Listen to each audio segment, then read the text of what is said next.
what's not good.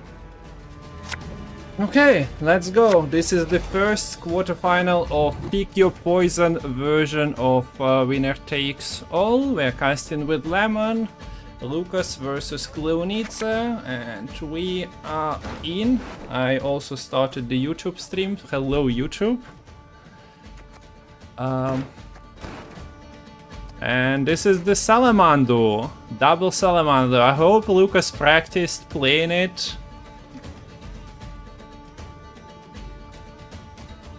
Because that's not like the most logical deck to play, since it plays for last turn Salamander play with decoy, so you need to keep specific cards in deck. And especially because you have to have 3 precise cards in deck. Typically that's going to be your Salamander as the only unit, decoy as the only special, and artifacts. I don't think it's super important what that artifact is. It's usually best to have the mysterious puzzle box, I guess, because that's an extra unit. If your opponent has something whaled, for example, you need a few extra points. Maybe. Yeah, I think you usually prefer to have the location already on board. Does this deck run location actually? It should, yeah. At least yesterday I was watching Maimon and it was there. But yeah, now freedom of clicking is a bit questionable. I won't risk it, so we'll just enjoy the show, basically. Surely Lucas will be checking, and I guess you can click and check the decks, but yeah. We won't, like, if your webcam disappears again, people will be like writing the notes to me for months after. Where is the lemon?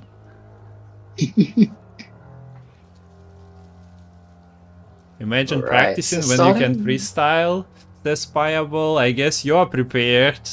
But yeah, it just depends. Some pro players, or like generally any Gwent player, just prefers some type of deck. And if you never played double Salamander, well, you can play it as a regular deck, but then the combo kinda breaks off. Yeah. And I think that's one of the big things as well, because the best players with these very specifically fine-tuned or off-meta decks like this, a lot of the sort of decks that Myelmon plays, they are able to get wins out of situations where everything looks like it's going wrong. Whereas if this is your first time playing with the deck, you're probably not familiar enough to be able to make those sorts of plays. So, nice start from Cleonitze. Whaled his Slicer to establish double larva, and now it's time to, I don't recall, what was it first, play Y or eat Y?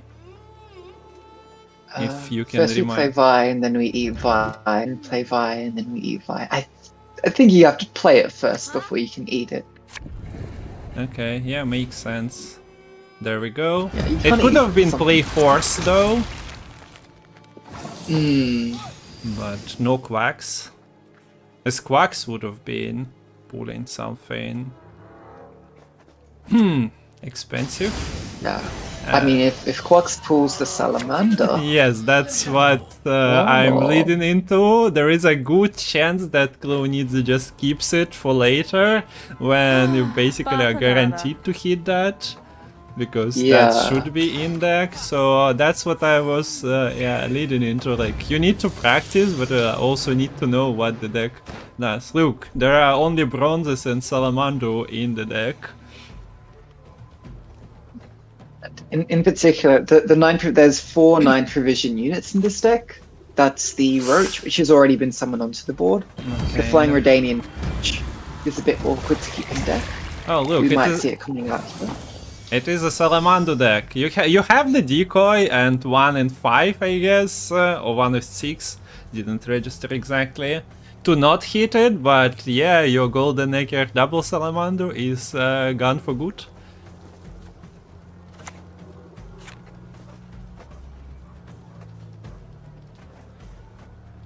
So the first OP move has been made by Cleonidze. Managed to force Lucas to play the Salamander and deny the tactic.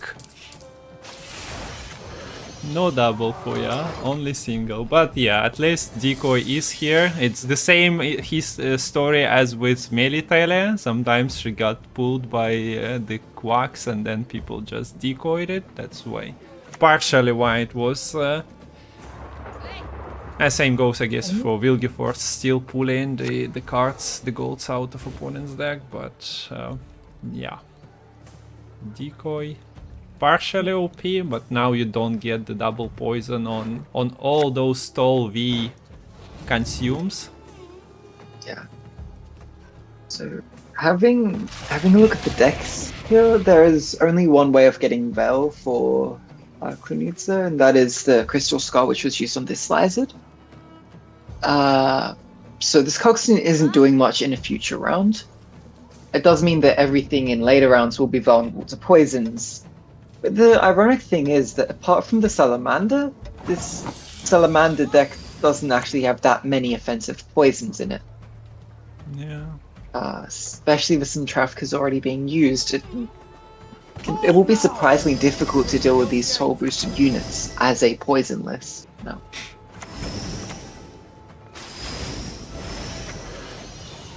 That seems to be slightly weird order. Okay.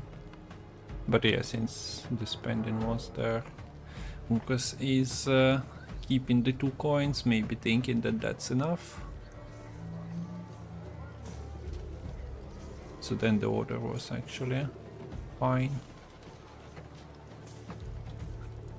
You still sure the Salamander can win here? Well, never say never, but yeah, imagine like having the double Salamander poisoning all the V consumed Vs. Now you cannot, and even if you had more poisons, it's only 1 poison per turn, and well, Cleonidze still has 2 leader charges and has a Toad, so Let's get the round win at least. yeah, that's good. Ring of Favor is burnt, which is, in fact, now I'm a bit worried that this deck is going to thin too much with the Ring of Favor being burnt and the Iraq works. I mean, there's not enough cards for the Golden Necker to play 3. Yeah, and Unless one of the cards is also Bank. Yeah. Okay.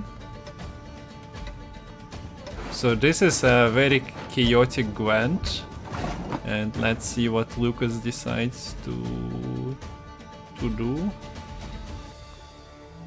At least you get coins from the bank, even if there's nothing left in the deck. But 2-0 in V is I don't know what to say about that. Especially as you pointed out, there are not really too many offensive poisons available. No, and yeah, if you're on a 2-0 V, you need to have quite a few points on your side of the board to defend against that last V play. But with the mutants gone in the round 1, the Bynum brothers used, it's really tough for this deck to actually set up on their own side of the board. On the Syndicate here. Okay, and it's Kalkstein against the army of monsters. He's ready, he's prepared, he has the potions. He done the studies, he knows how to control the V.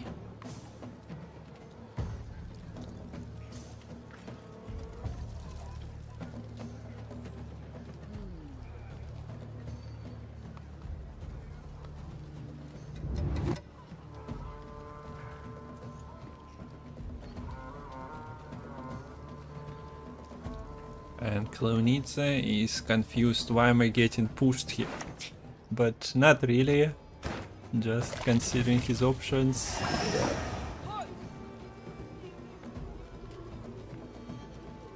Okay, so an engine consume is out. Doesn't get a hat, so that's the hesitation. Like, do we actually want to play a 5 power, or do you jump something more serious to also get a card advantage? But you will be, if you're going into round 3, you know that you will be getting some advantage. Yeah. Yeah. Decided that he doesn't need anymore. Passar is the button that Lucas decides to press. Well, yeah, Yes. gets a card, but that's also Sapo Gigante. So 2 toads in the graveyard for Clonidze.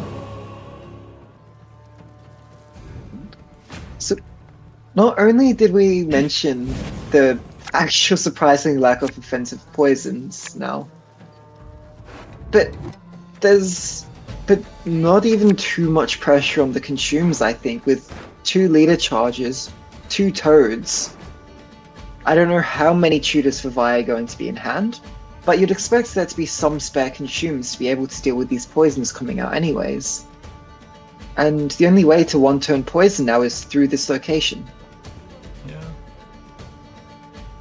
I don't think you can 1-turn poison with this Golden Necker. How does... Surely Eavesdrop doesn't do anything if you have no cards left in deck. It just gives you the profit, right? Yeah.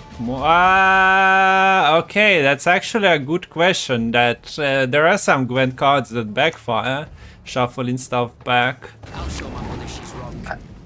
I would assume it's a draw the top card and then do this. It shouldn't work otherwise, but yeah, most of them were kind of fixed, but...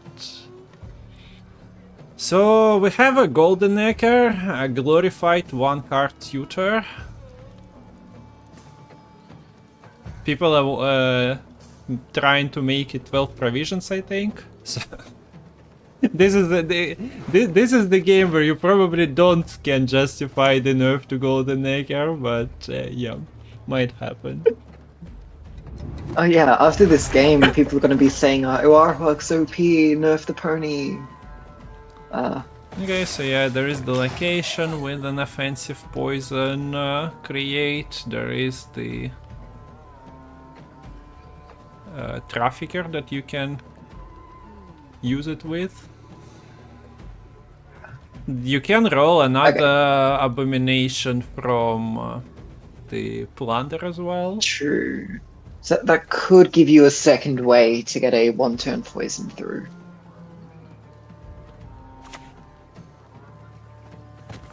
And without the, I think it's Robert Blindheim, you're not able to put more poisons on your side of the board here. Which means that not only is this Wretched Addict and Mutant pretty useless, but it means that you're not going to be able to get the additional poisons to use both the fee on the failed experiment and the click on the Salamander hideout. Yeah. Life is tough when you're playing double Salamander and your opponent is root. Life is tough if you're just playing that deck, but Yeah. it's even more. Okay, Lucas decides not to like test the mechanic for us. Between us. But anything you shuffle back into the deck, Golden Necker. You can just avoid Golden Necker, but that's just a fancy tutor, why not use it? Okay, gets the ship back.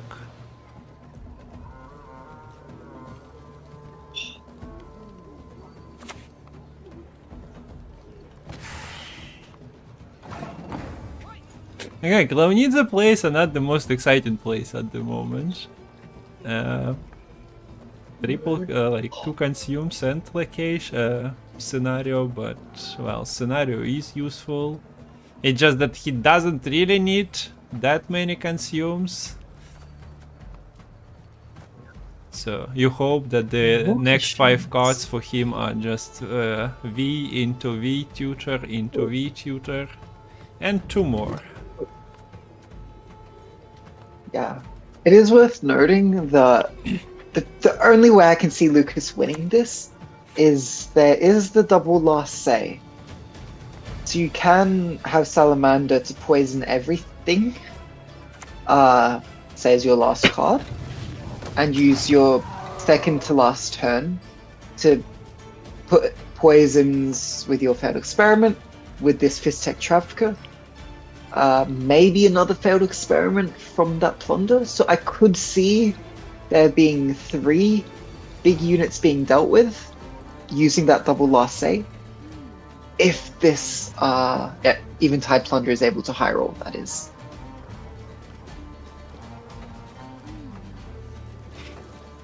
Yeah, so that's a way. It's just that if your opponent plays 5 these, that's probably still not enough.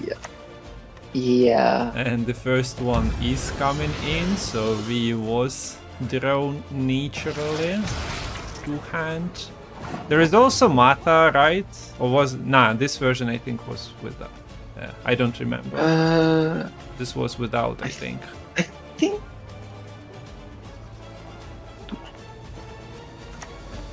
Yeah, there's no Mata in this list. Oh yeah, stay with us, guys. There is the second. There is the second abomination hitting the board.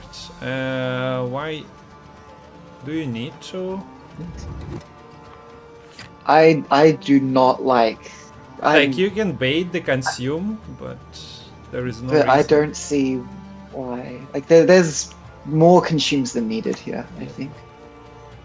The other cool thing, that you can do here for Lucas is if you expect these last 4 cards to all be tutors for Vi, then your thing in the box is quite potent, right?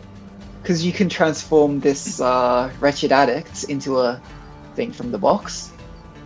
Whereas Kunidze doesn't want to transform any of these Vi tutors because, Vi is worth more than 13 points. Yeah, you can actually force that, right? But yeah, I think so. Yeah, they have. No, they don't have to click wait, it, right? Yeah. It's a choice to click. I don't know. So we see double abomination being used early, which means that when Salamander hits the board, they will be with an active order again. So yeah, that's actually justifiable if you have enough coins. Okay. So we might have been a bit too dramatic about that. Lucas was timing them so that the order is restored. Yes. He also gets a free Louisa, right? So the coins will be there. Yes, that is true. So yeah, with the leaders,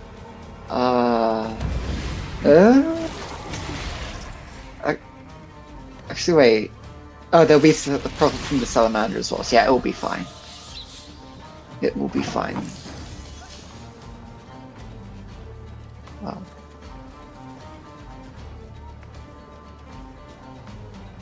Wait, is it actually winnable with the roll? Wait a second. I think it actually is. It's just that Lucas's board will be like in points. Like if 1v survives, then it's gonna be like 20 plus points. Yeah. I mean, keep in mind though, on the turn that the Salamander comes out, you will get another mutant being spawned. The Wretched Addict will boost by 2. So that does help a little bit.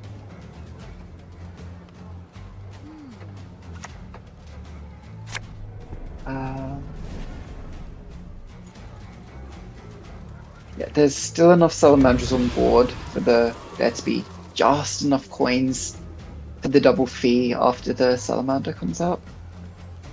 Man, why is it so funny? So good.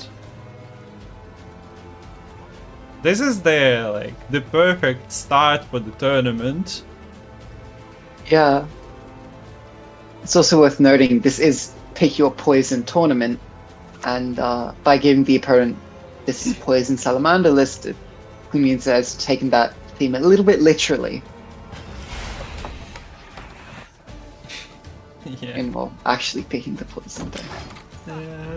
Good point to make there, indeed. So double last say, as you said, enough Salamander units on board. There is a fish tech trafficker whose poison cannot be counteracted. But there is also a decent point gap, like 60 leader charges being deployed here on the smallest units. And yeah, Peller was like, it's my job to like purify something, but no, these abominations were free to go.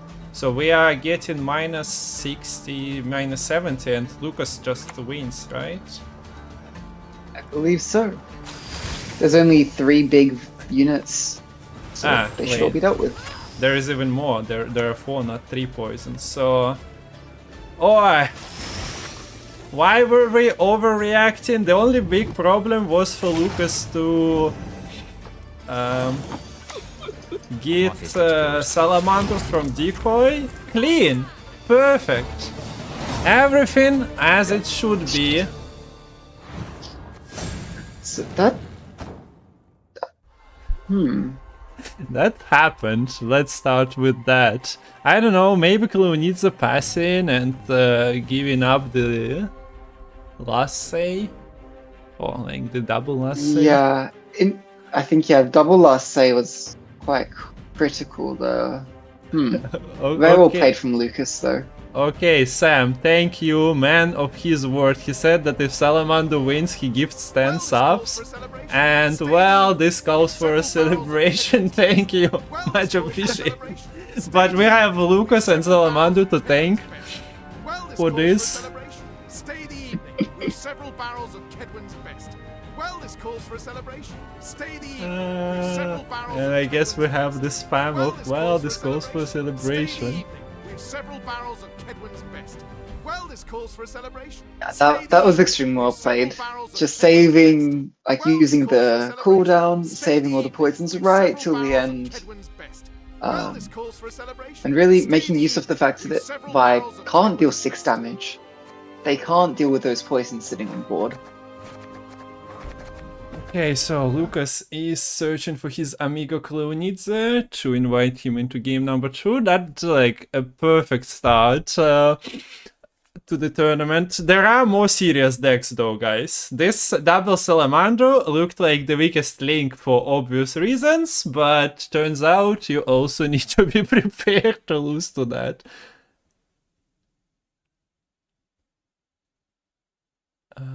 Why cards have such borders? Because it's the Rogue Mage mod for the card borders, yeah. You'd need to go to Twitch to get the... Although it's on YouTube, just search for borders Gwent Kunfurab, it should give you the video on YouTube. We lost Lemon. A webcam, but it's fine at the moment. My internet dropped twice yesterday during the normal stream, so that was fun. And that was a fun thing to have one day before the tournament, but hopefully it holds up today. I can relate to that.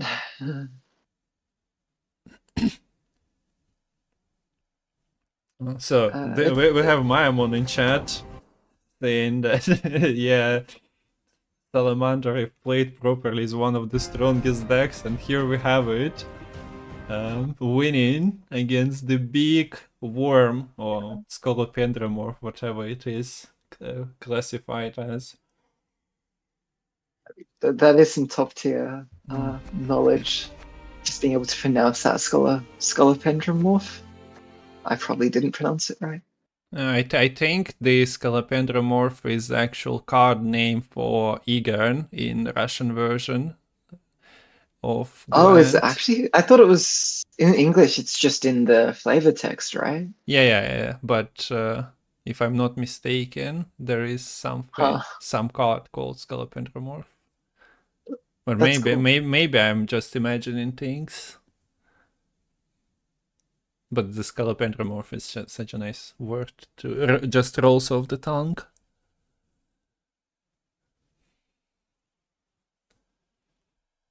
So every time Lucas stabs out, there is no sound, and I'm not really playing with it back and forth. So it is what it is.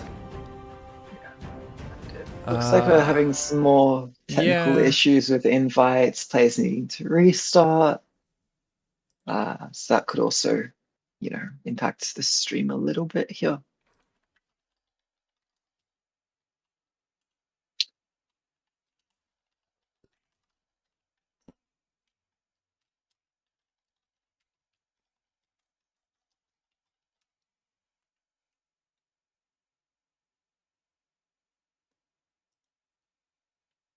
So yeah, something similar happened last week in Lilith's tournament, where Yuki's actually didn't play, or was it Energix against Yaro? So yeah, the invites also weren't arriving.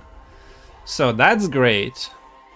Gwent been quite unstable recently, that's for sure, with like GG button disappearing, and now with also, you don't see but I see, Lucas is logging in thing doesn't work properly. Well, but at least the quality of the game was amazing, so we are happy. Yeah. Okay, we also have confirmation Pajabol tested Salamander list against AI of Gwent. And now he's ready to be the world beater with it.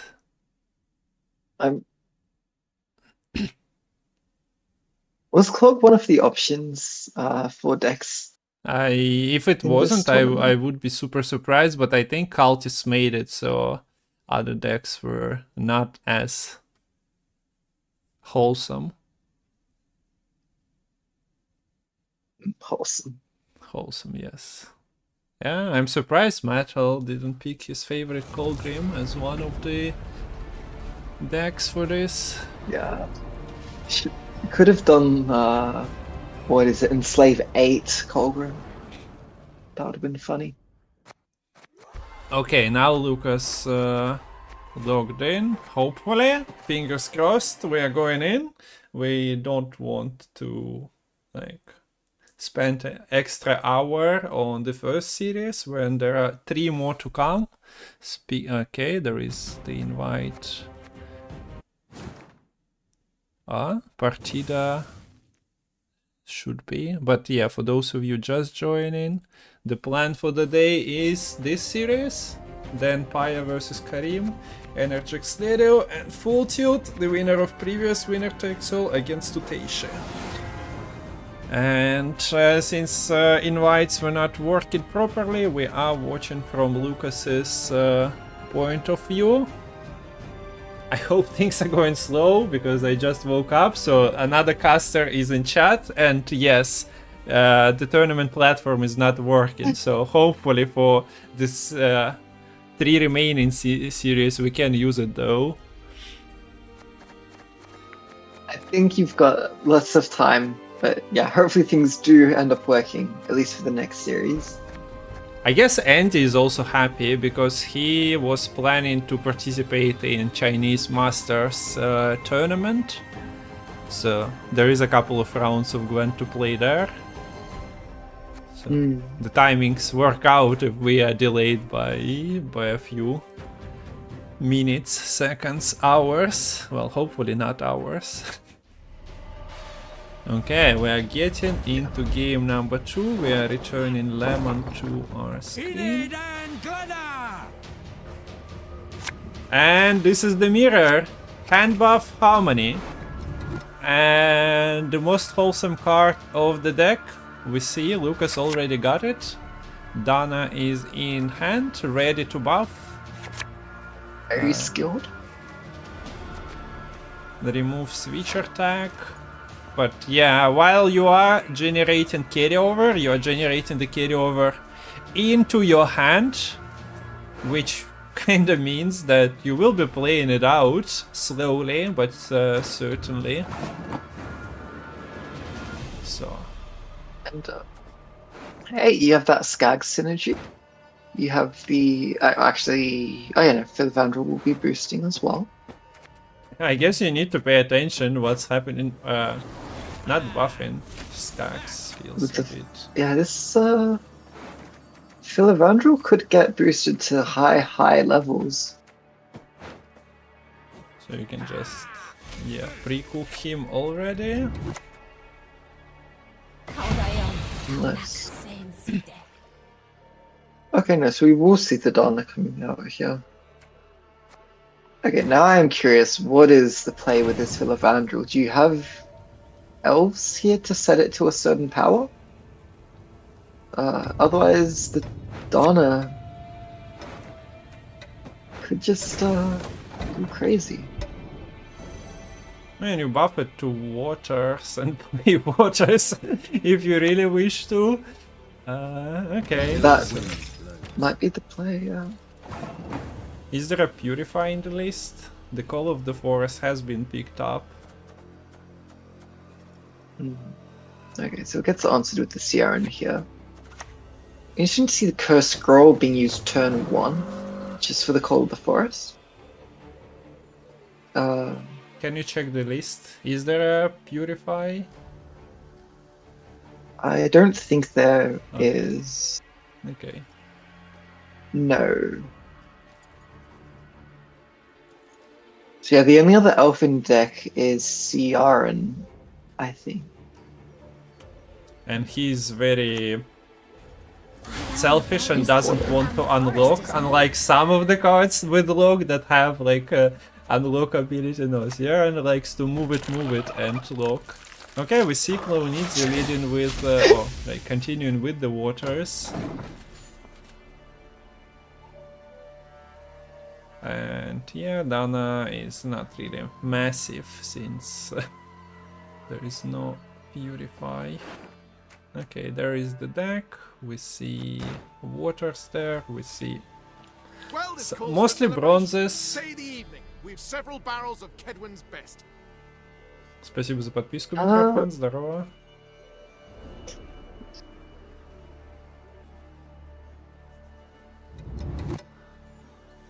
So there is no toll punish in either deck here.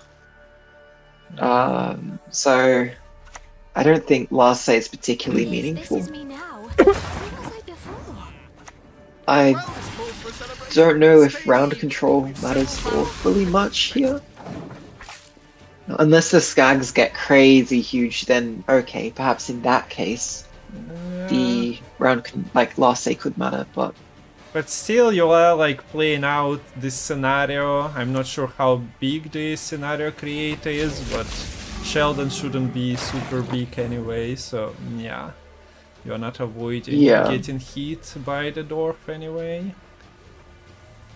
Okay, Clownitz played waters, played extra dryad, so engine potential is there. Lucas goes, you know what? I gonna jam my Seamless as well, because Thinning is winning. Although looking at his hand, yes, scenario is there already.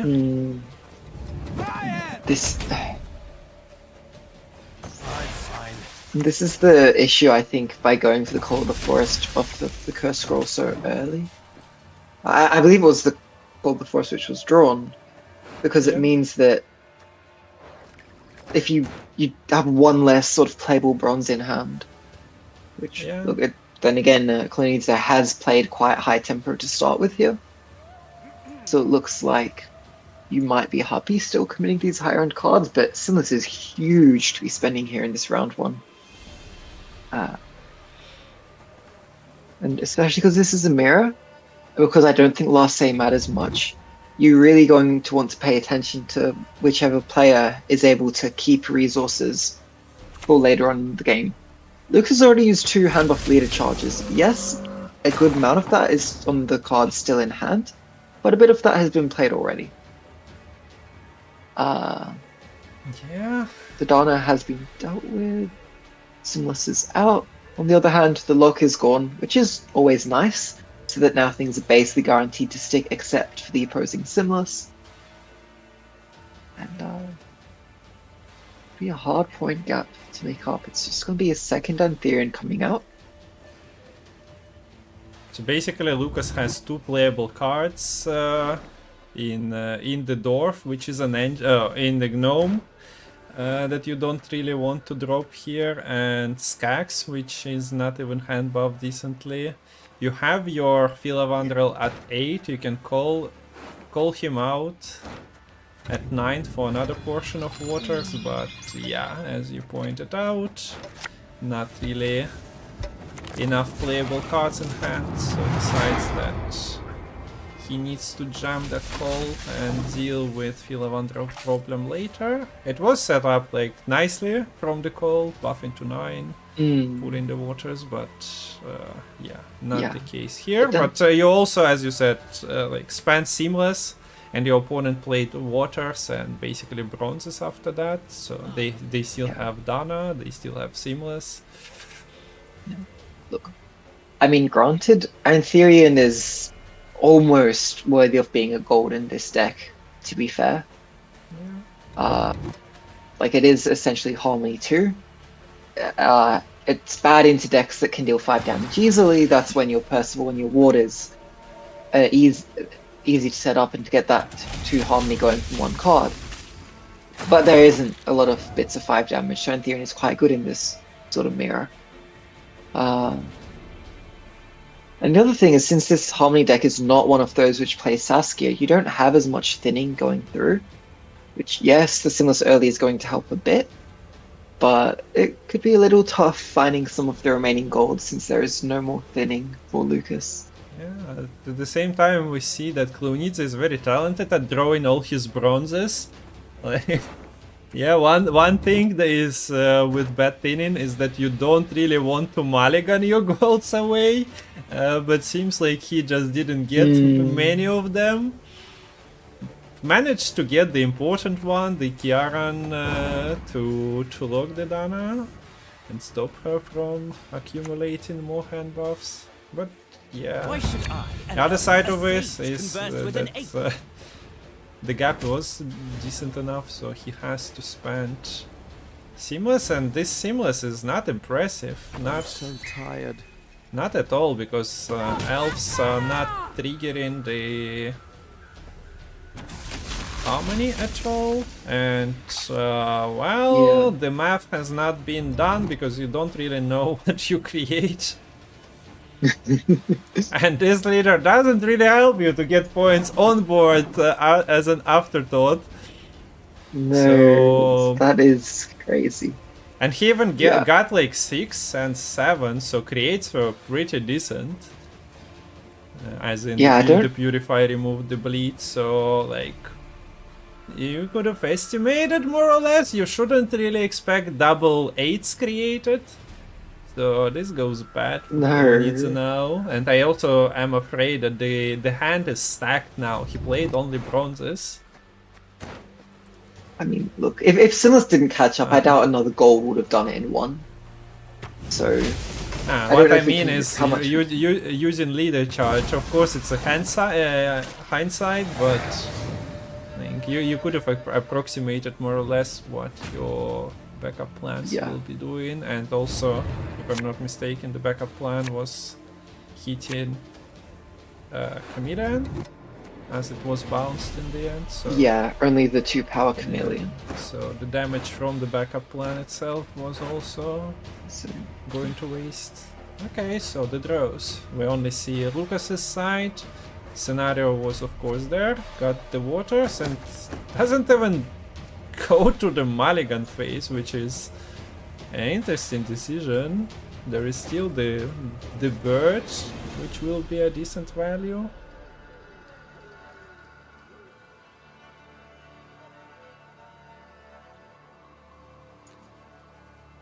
Now, every time somebody pushes 2 cards down, Twitch chat is getting triggered, even if the deck is like the greediest pile ever, being something like Kareem or I don't know, Erland mutagenerator, but here, yeah, we do see that.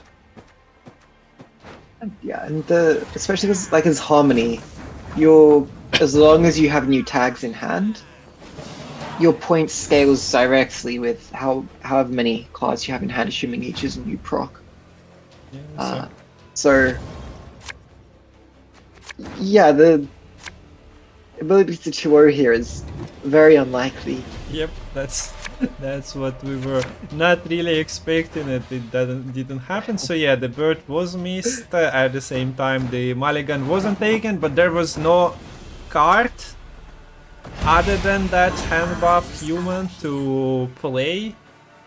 Honestly, like everything else was golden or Antirian, that is also claimed to be a golden card now. So makes sense. We also don't see scenario from Clunitz. So not only he managed to go a card down, he managed to miss the card in 7. So for now, Harmony seems to be the card that you, or the deck that you needed to give to your opponent, because nobody can find their nobody as in Clunitz cannot find his cards. Maybe that's why Lucas also gave him the self wound. He banned it in the end, but that self wound also requires the talent to draw the cards. Yeah. And it doubly hurts because you used a Simless round 1, right? So you used the thinning that you have to try to make it more likely that you find the scenario, but it still doesn't end up coming to fruition. Maybe you just meant to queue this deck on the blue coin so you get that curse scroll and you get that guaranteed access to scenario. So yeah, here we see that Philavandrel is like, you liked engines, I bring you more. The scenario not being triggered is... it's fine. So yeah, we're witnessing double waters plus another dryad from hand, and then a few harmony triggers afterwards. Just a few. Just a few. So Lucas says, just give me a minute, I set up my board and then we'll see how much can I achieve with that. We might be seeing a Pavka Gale finisher. Nah, decides to keep the 5 power bronze in hand forever. That would be the finisher. There is no time. Okay, no, it does come out here.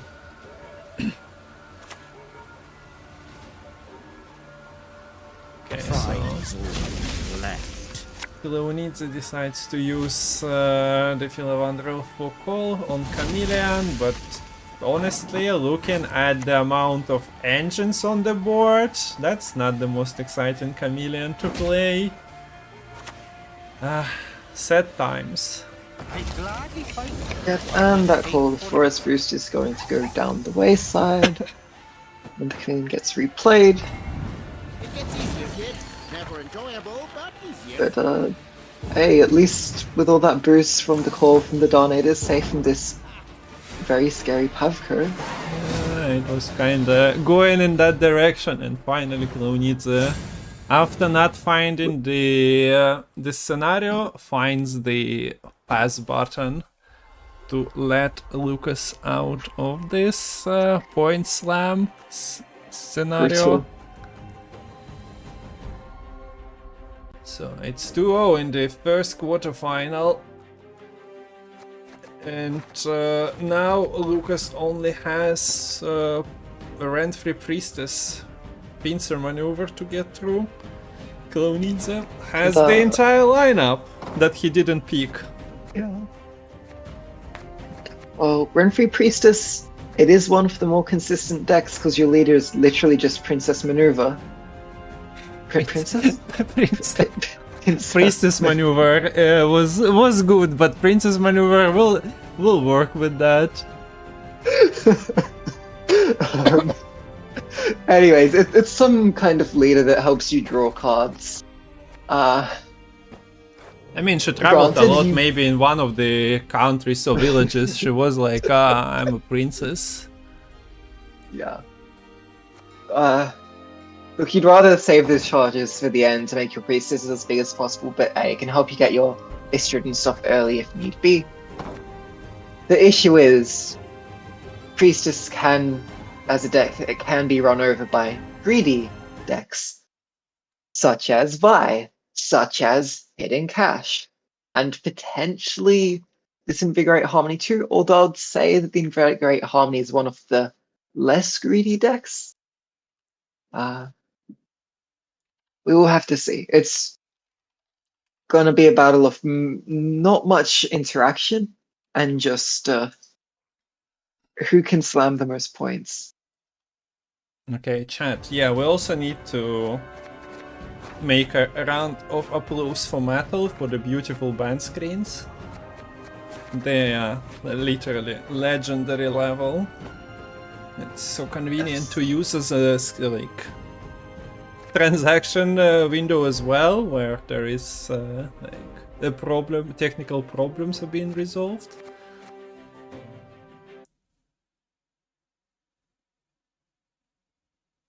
But now we are hoping that invite will go through and the game number 3 starts. No, la partida amistosa se ha cancelado. Unlucky. I guess something. I am not working anymore.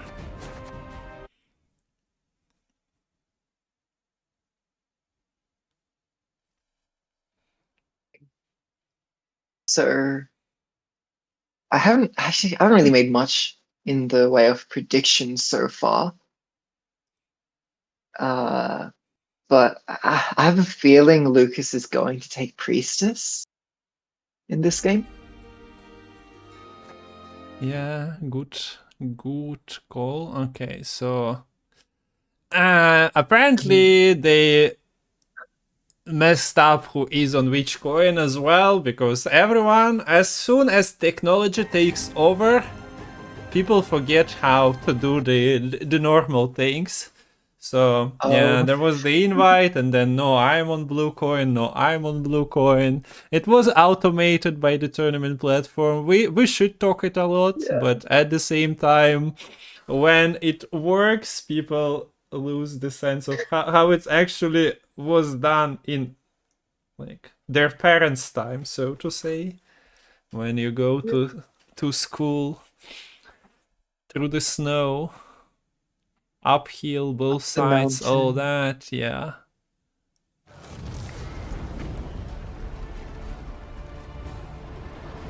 Okay, on a more serious note, in terms of predictions, it will be the blue coin for who needs there. After that miss of the snare, I wouldn't be surprised to see the harmony queued on the blue coin just to make sure you actually find your cards. Yeah. But if you think something like Cash or Vi is just a better matchup into Priestess, I could honestly see going with one of those because you're down 0-2. You want to get a win on the board, so you probably want to take whatever deck gives you the best matchup, reset your mental a little bit, and get you fired up for the rest of the series. I would like to see this in Cash in action. See how it goes.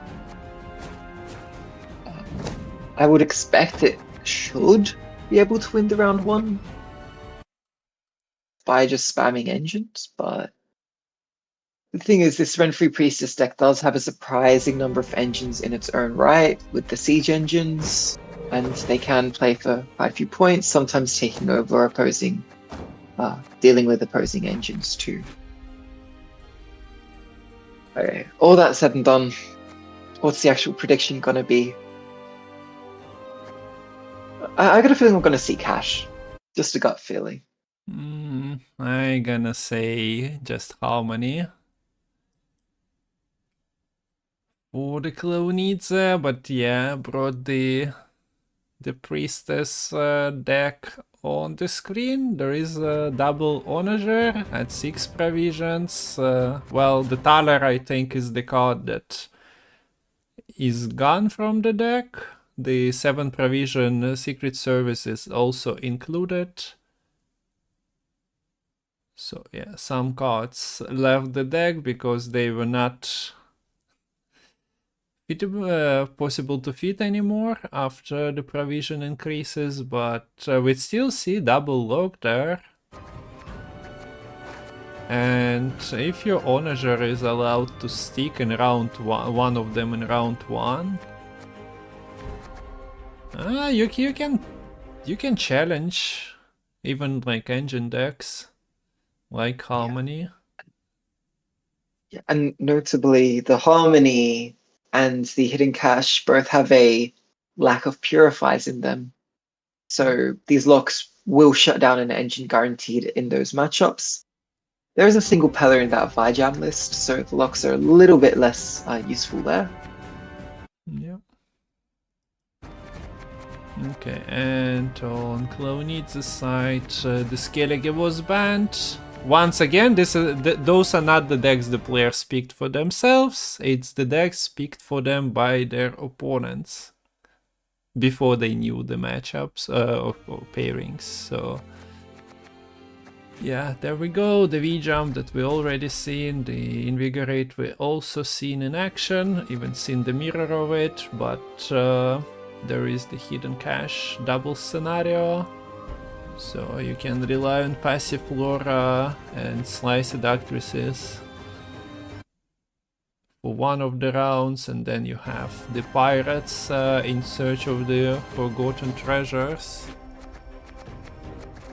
Oi boys, you need to restart and hope the invites go through. At the moment it's a bit of a mess. They cannot get the proper invites. Okay, so Matol is even joining in on the fun.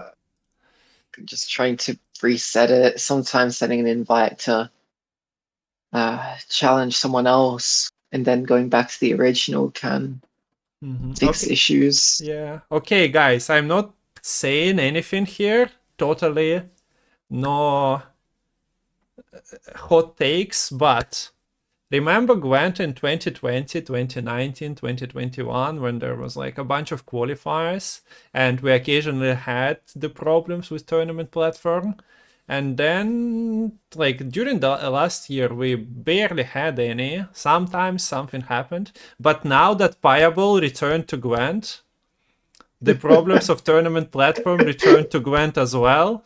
Oh, Pajabol, explain yourself. What have you done with our tournament platform?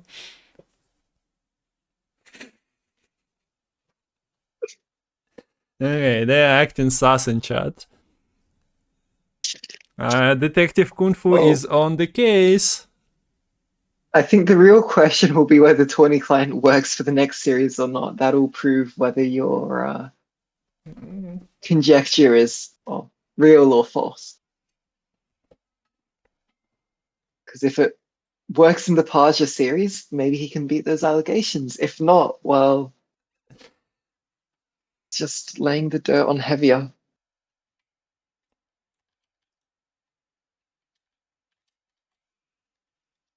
Hey, yo, Atrox abuser. Yeah, even the league players are suspicious of this. It could have been Legends of Runeterra, you know, the fellow card game that is losing dev support as well. Such. Okay. Oh, there is a invite that is being sent by Lucas, so at least same system works somewhat. But yeah, where is the game? Where is the game is a question we try to solve at the moment. The platform not working, the invite system broke down as well. Well, we are waiting for this issue to resolve. Okay, there is the actual game. Probably would be good to load into the game as well, so I'll show you guys for a second. Something's happening. Like, there is a progress. You can also... Let's go! We're casting... I always dreamed of this, so let's see which deck Matol picked. He picks Reckless Flurry. Oh no, Lucas is not playing against the organizer. Decides, nah, fuck this shit, I'm leaving.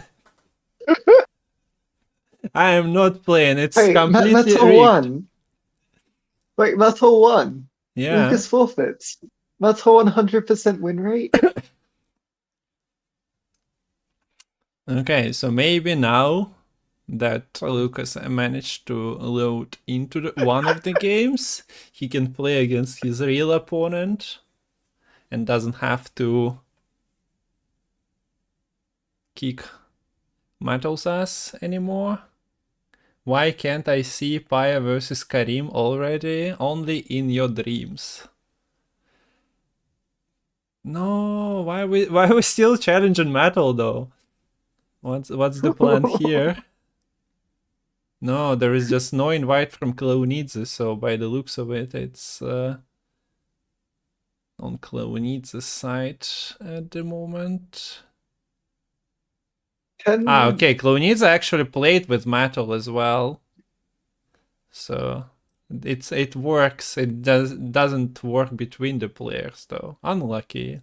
Well, we wait. We wait.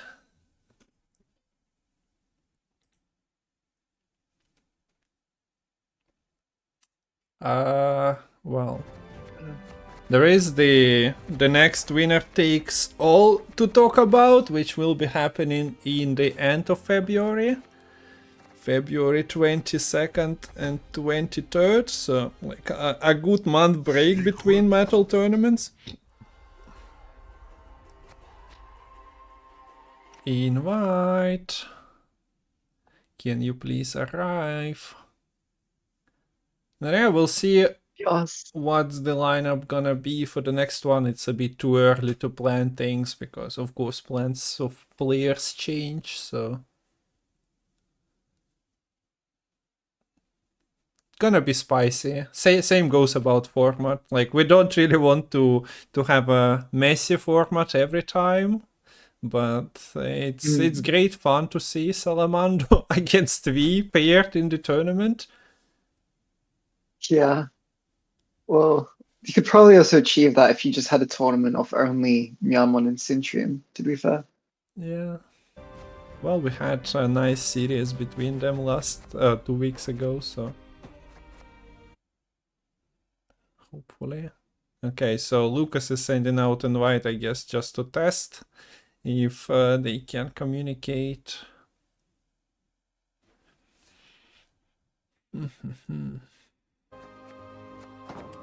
While waiting, I guess we can look at Kareem's and Pajabol's decks.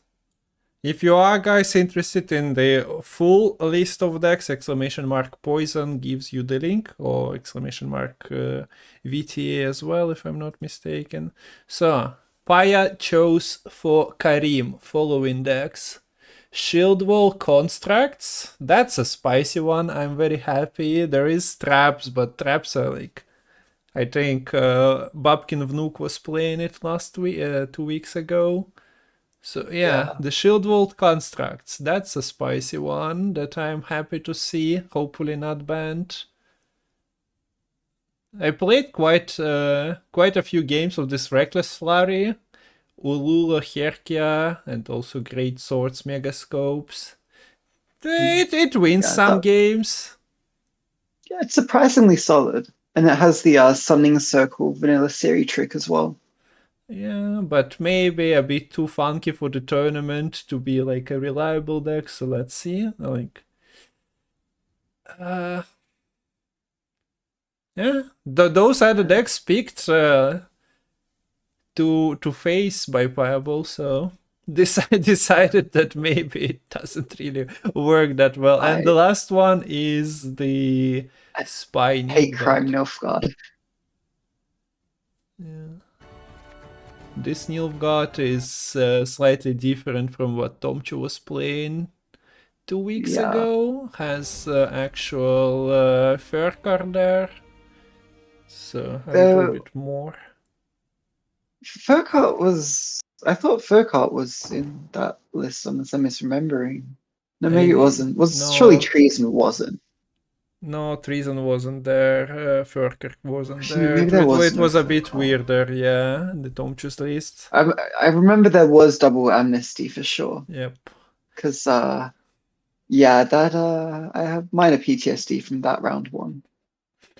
Yeah, and for decks that Kareem chose for Pajabol to play, it's Fruits of Isgit, Controlly, Okay, some Montauk. Controlly Ethereal. list with Heatwave and Irondite and Riptide and wait, no, that's Betsy, no Cyclops. But Point Slammy with the Megascopes, Griffons, etc. And of course, the deck is running the Troubadour so that you get your Ciliana Harpy Egg trains going. Other than that, what is there? What is this? Ah, yeah, Kareem was like saying that this River Hunters list looks sus, so he picked that one. But at the same time, Like, if River Hunters left unchecked against some of the decks, you don't know what your opponent is picking. Kareem is much braver than I. Yeah, so there is the Reavers. double Troubadour into double Redanian Secret Service. I think picking Rivers might be sus. Well, we'll see. It's gonna be fun to see them, but yeah, let's see how it works out. Yeah, I mean, I love my 7 provision bronzes, but I would still not want to go against Reavers. Especially with the kind of decks in this format which tend to lack control. Although, looking at this next deck, you might question that statement because this is all the control you could ask for. Yeah. So Patricidal Fury is like, yeah, an established deck beloved by a huge portion of Gwent community, but Kareem is like, this is the worst of the worst. Interesting to see Skellige there, and the last one we already seen today in action. Pajabol also played one game of it against the Gwent AI, so hopefully the deck... Maybe now Kareem has the information that Paya tested it against AI and bans it! Bans it! Because deck is too dangerous, it's beaten V already.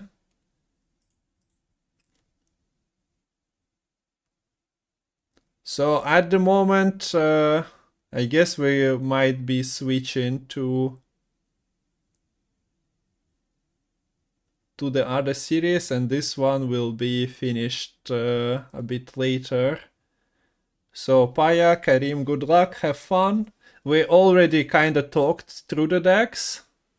So yeah, technical difficulties do not allow us to continue with Glunidze versus Lucas. Maybe it resets somehow and invites will be working, but Paya versus Kareem starts in 10 minutes, so we'll take a small break between the games, just do some stretching, grab a glass of water, and we'll return to watch the other series.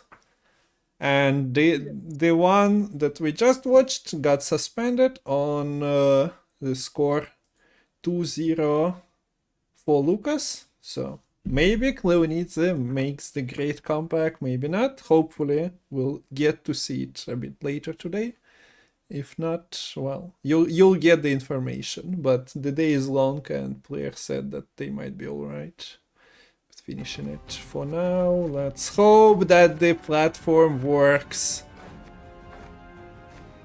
Are they testing it one last time? No? No.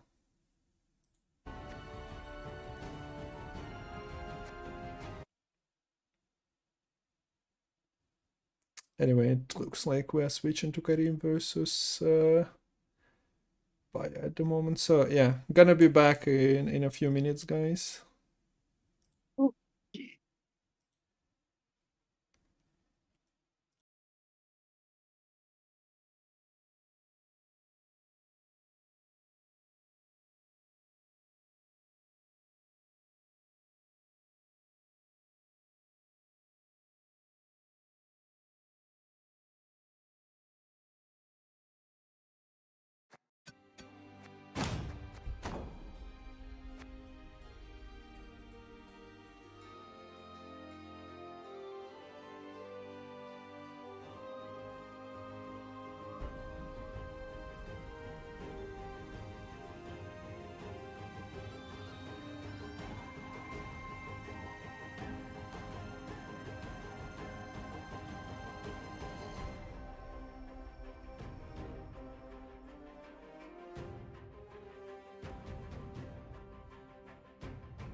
Okay, so match starts in like a couple of minutes, or at least bans. Hopefully platform works. Матч начинается через пару минут. Турнир все еще проходит по схеме, где игроки выбрали колоды для своего оппонента. Не так, как вчера Юки с Пифичем играли, где колоды были специально скрафчены как можно хуже. Колоды были более-менее соревновательные выбраны. Так что скоро будет матч. So yeah, today's format is not as if it was yesterday between Pifich and Yukis, where they actually built the decks for their opponents. Where the aim, of course, was to make the deck as bad as possible via devotion conditions, so that Shoop and Golden Necker and all that was not bricked. So cards should be playable, but as inefficient on the board as possible. So that was a fun watch, or maybe I don't know. Maybe the watch is like. It's four tempo cards, but at the same time, it's definitely a good exercise to not give your opponent hidden synergies. Here, between Pai and Kareem, we already talked about the decks. Well, the decks are working, more or less, so you cannot expect totally inefficient cards. What we can expect is, of course, great gameplay with the decks, but that you maybe don't see Paya and Kareem play too often on their streams. Hey, Yodota! So the first game was interrupted by, well, tournament platform not working and also invites not working, so that was suspended for now, and we are watching Paya versus Kareem now as the second match of the day. So match started, waiting for the bans to go through. Also, Lemon, I did unmute myself on Discord. Nice. Yeah. I didn't. I was afraid that maybe sometimes you just do the obvious things and then Discord is like muted. Okay, so we don't know the Should be all bans. good. It's Pajabol from the team TLG versus Kareem from the team Elder Blood.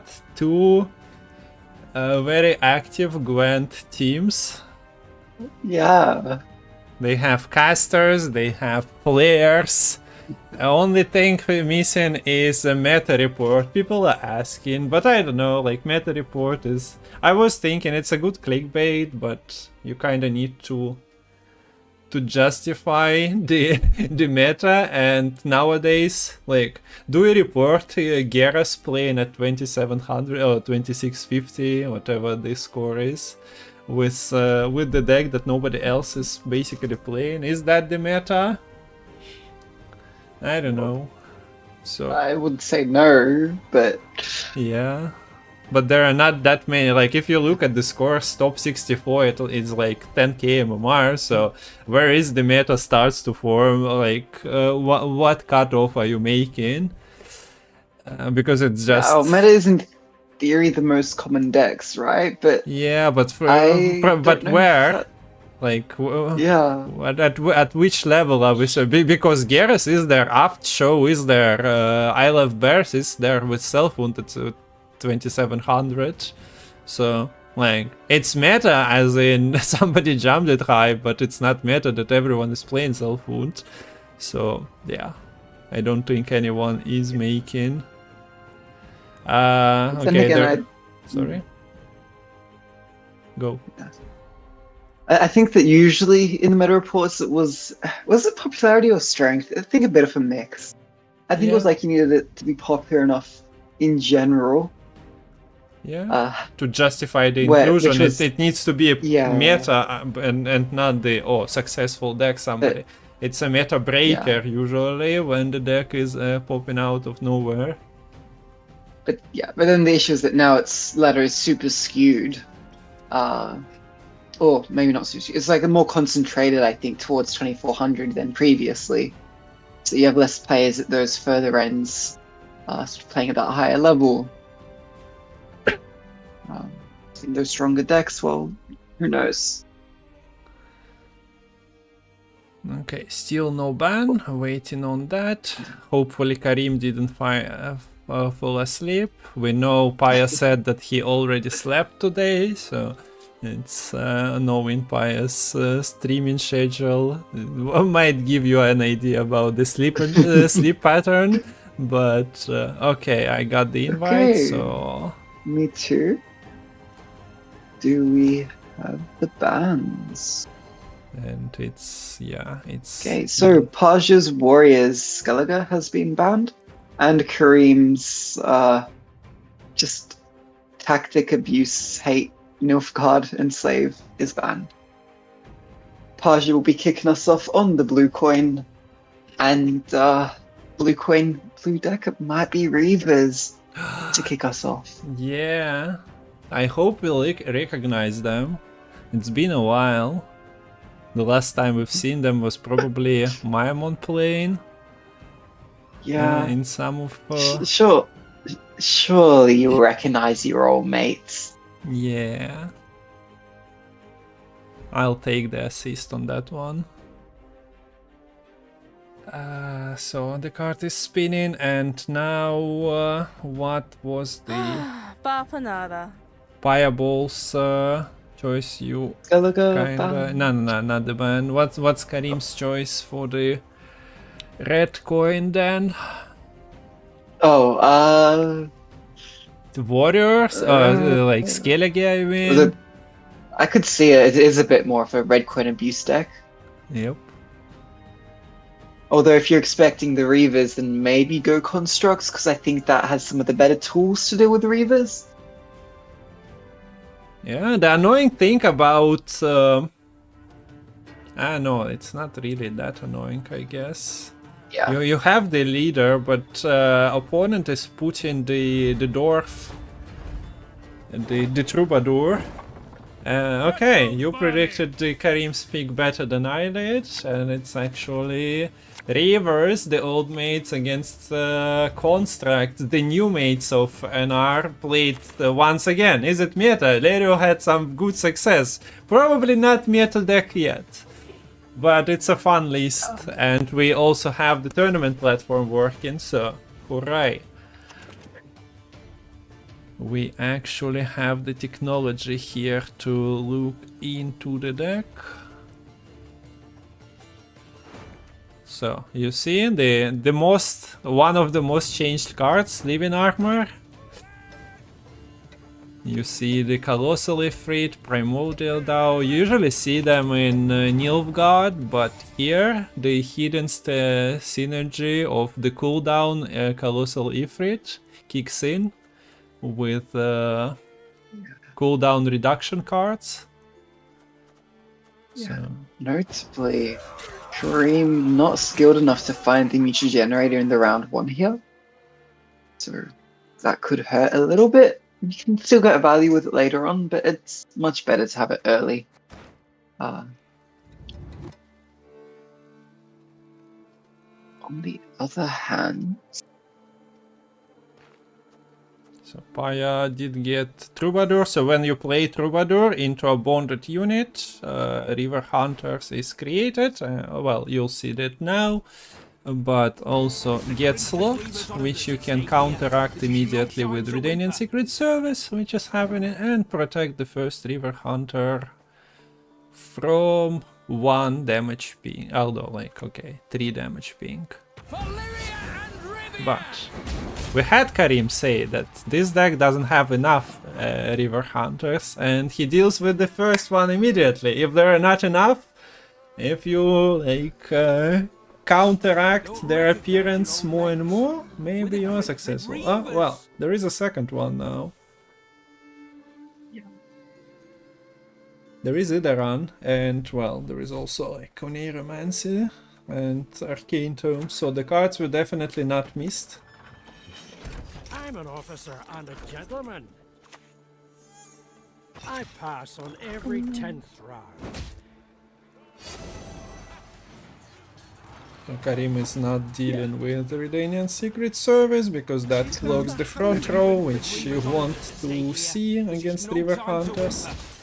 Also protects reinforced ballista, but from the red sword. The problem is river hunters being in the shield off, inviting that hand guided sword, unless Pyre decides to keep it for something else. Would be cool to put Colossal Ifrit into that, probably not happening, and also the card lands a No. bit too late so that you cannot really use the echo ability. Goes for the drummer action. Oh wait, drummer? Wait, no. Wait, what was that?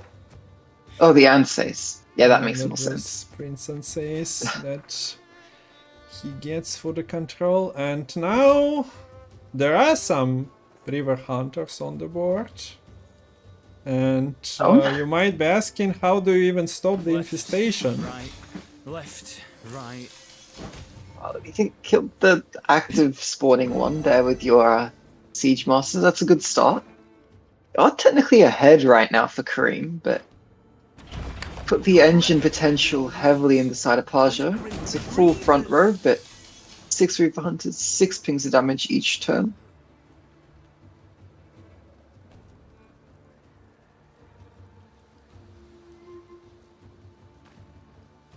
And well, that is the pass. So, early round control going over to Reavers.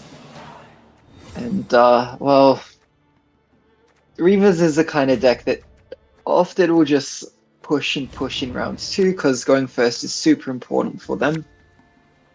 But there are some issues for the Reavers, because Frenzied Dow into double rocks, assuming Kareem doesn't brick said rocks, is able to move 2 Reavers to the other row. That can perfectly counter this leader ability from Paja. Clear Skies is a fun inclusion into this list. Can't believe I'm saying that about a Reavers deck, but here we are. Yeah. I mean, the deck is fun. You're just just hanging out with your mates. The weather is nice. There are clear skies. What's not to like? If there is a dragon flying, you can see it clearly in the sky. It cannot hide behind the clouds. Like, what else to like? You can go, if there are no dragons, to Masha Truffle. The deck makes sense. You have vampires, you have mages, you have dwarf bandits, like nice bunch of people to hang out with. And yeah, speaking of the river hunter sources though, this is one, Masha Truffle. The leader is another one. When you play, like, you can create 2 copies simultaneously, but other than that, there is like 1 native copy and Troubadour. That's it, right? Bapanada. So, as you said, the problems, they might be coming, but as we see now, Kareem is not really getting triggered by the first copy. But now there are 3, 4th potentially incoming, and also there are double locations to protect them. And then you find yourself playing against the full row. Yeah, that was really nice by Paja not using the leader straight away there, because there's not really 5 damage in this constructs list. There's no boiling oils being played. The main way to deal damage is through the enraged Ifrit or the frenzied Dow, and if the Ifrit is missing, like it is here, you're saving that decree for the frenzied Dow. Kareem doesn't want to use the Dow on just a single Reaver, so it gives Paja a chance to set up by delaying on that leader. And now you can get Troubadour for more Reavers. My lady, elegance And does the fall And, jealous. setting protection the with armor. armor as well. Now the movement you cannot really counteract here. No scouts. No. So there are a couple of active rivers and a couple that just work as the engine, and yeah, let's guess which ones are getting moved. The ones with the active order on the back row now.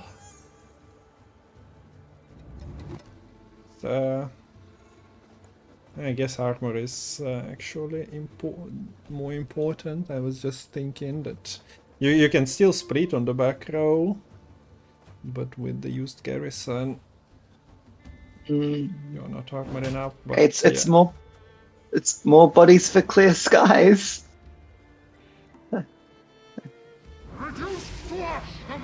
And if you need to clear some board space, well, Cadvania Revenant can help you a little bit, but Yeah. the back row is clocked. Hubert Rake just managed to sneak in the last second. Yeah, and notably this AA for Kareem, you want to play it because it's good value, but you also need to be careful about this squirrel on the opposing side. And if Kareem wants to set up anything right now, well, you're playing into this red sword, which spawns an Ansace, which has some nice sort of synergy with this mushy truffle click. And yeah, looking at Paja's deck, I don't think we're gonna see a third round. It's either gonna be get the 2-0 or forfeit, probably. What do you mean? I wouldn't expect Paja to actually forfeit, but there is still a River Hunter. What do you mean the third round? Yeah. okay. Yeah. And So, I mean, you cannot tutor it out, right? So there is still hope for River Hunters in a short round 3. Okay, the sky is clear. 2 artifacts are not really helping with that, but other than that, it's a fine situation to have.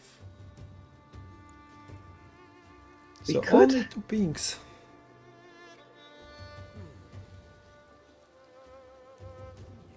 yeah, there is access to Heatwave off of this Arcane Tome, which means that this Colossal Ifrit is answerable unless it's played as one of the final 2 cards. But Again and again and again. the issue is it's only going to be dealing 3 damage to the 3 adjacent units after being played. So even with the winch, that's still not super amazing. And here comes the red sword, deals with the drummer directly. Oh, we're going to see Ansace click to deal with the... Okay, 4 damage there because the Reavers are going to clean up the reinforced ballista anyways. So very nice there from Paja, maximizing that damage output to clear the board. Yeah, quite a point gap. Yeah. And there's the AA. So Squirrel has a target acquired. Verification can play for a solid 9 points here. And where are we gonna just take the heat wave here? Okay.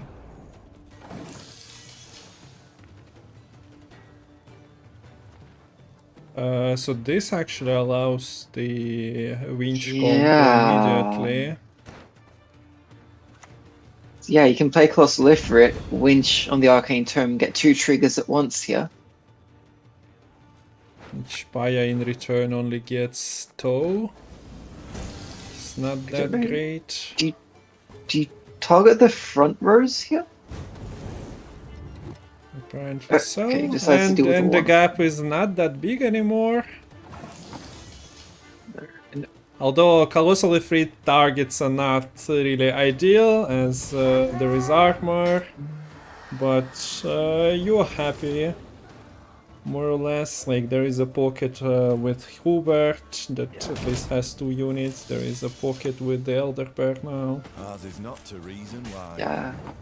And And we you're- can see some interesting uses on these Ravane Pikemen to reduce the cooldown off of this Colossal Ifrit.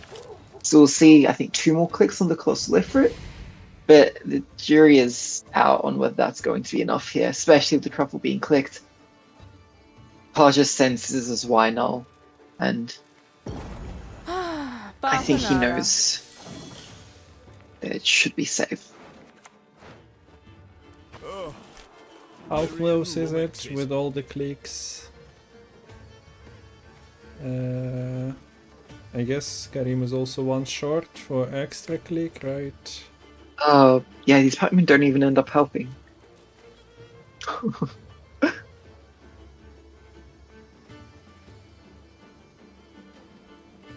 Unlucky.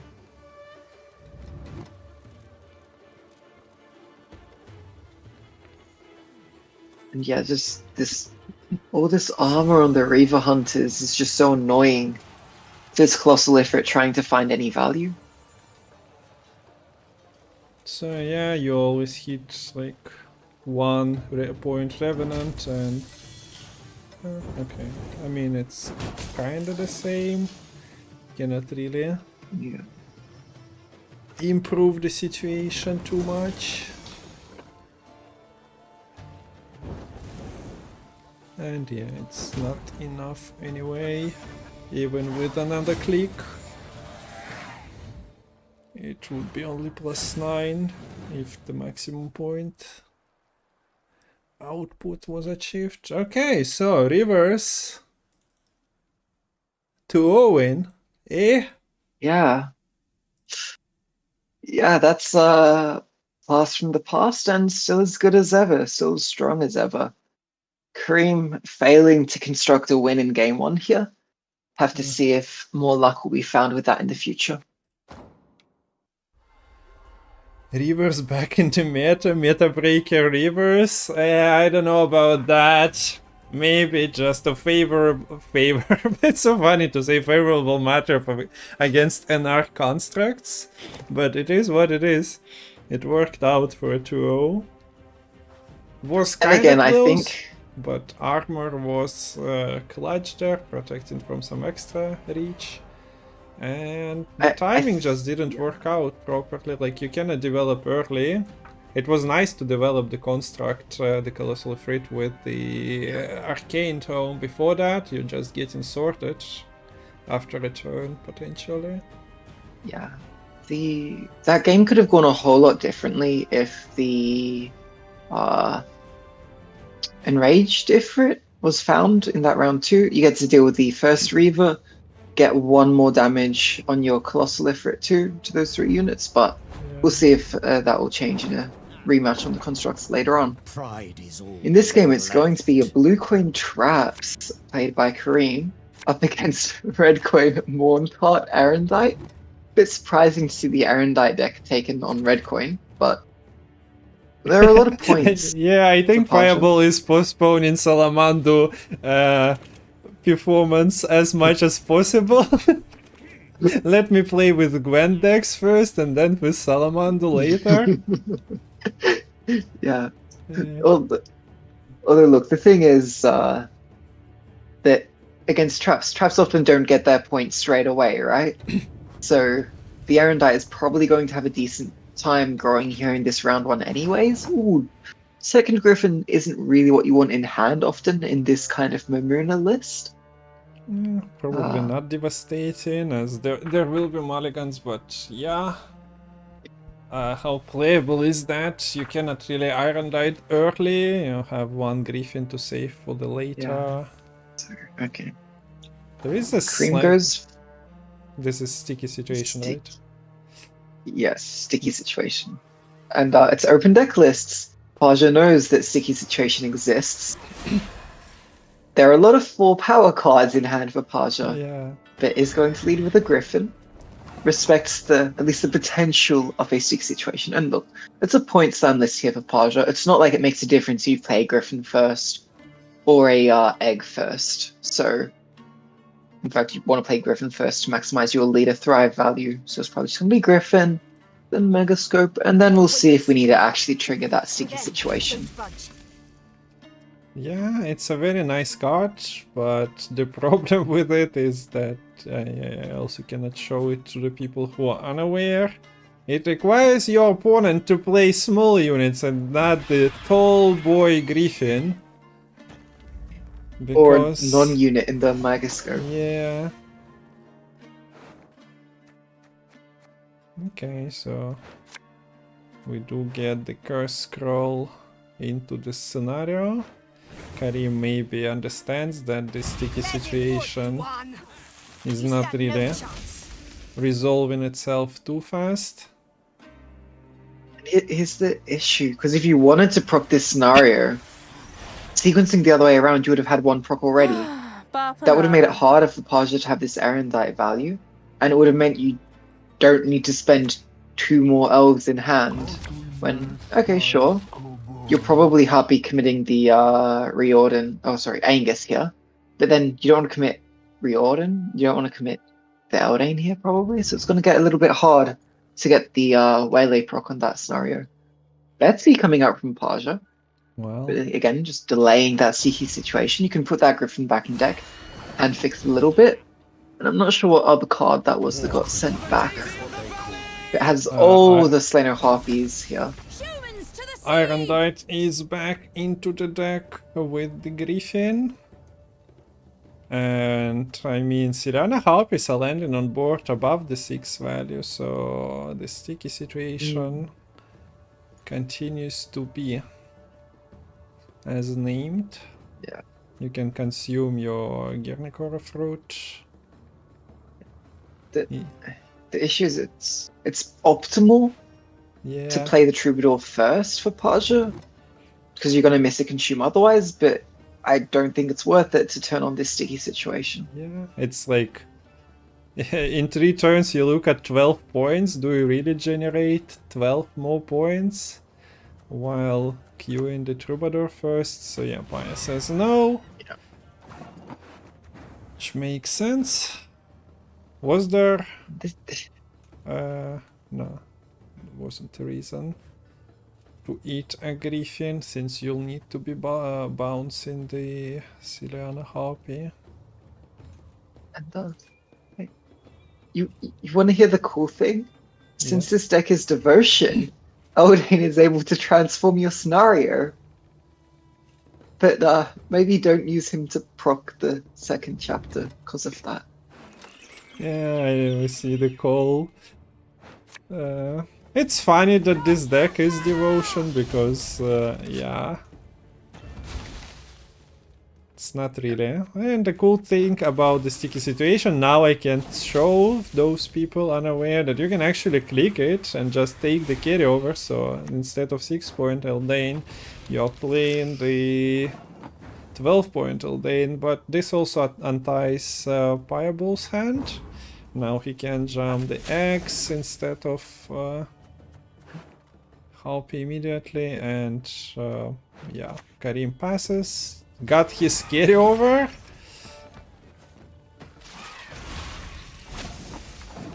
Ooh, not ahead.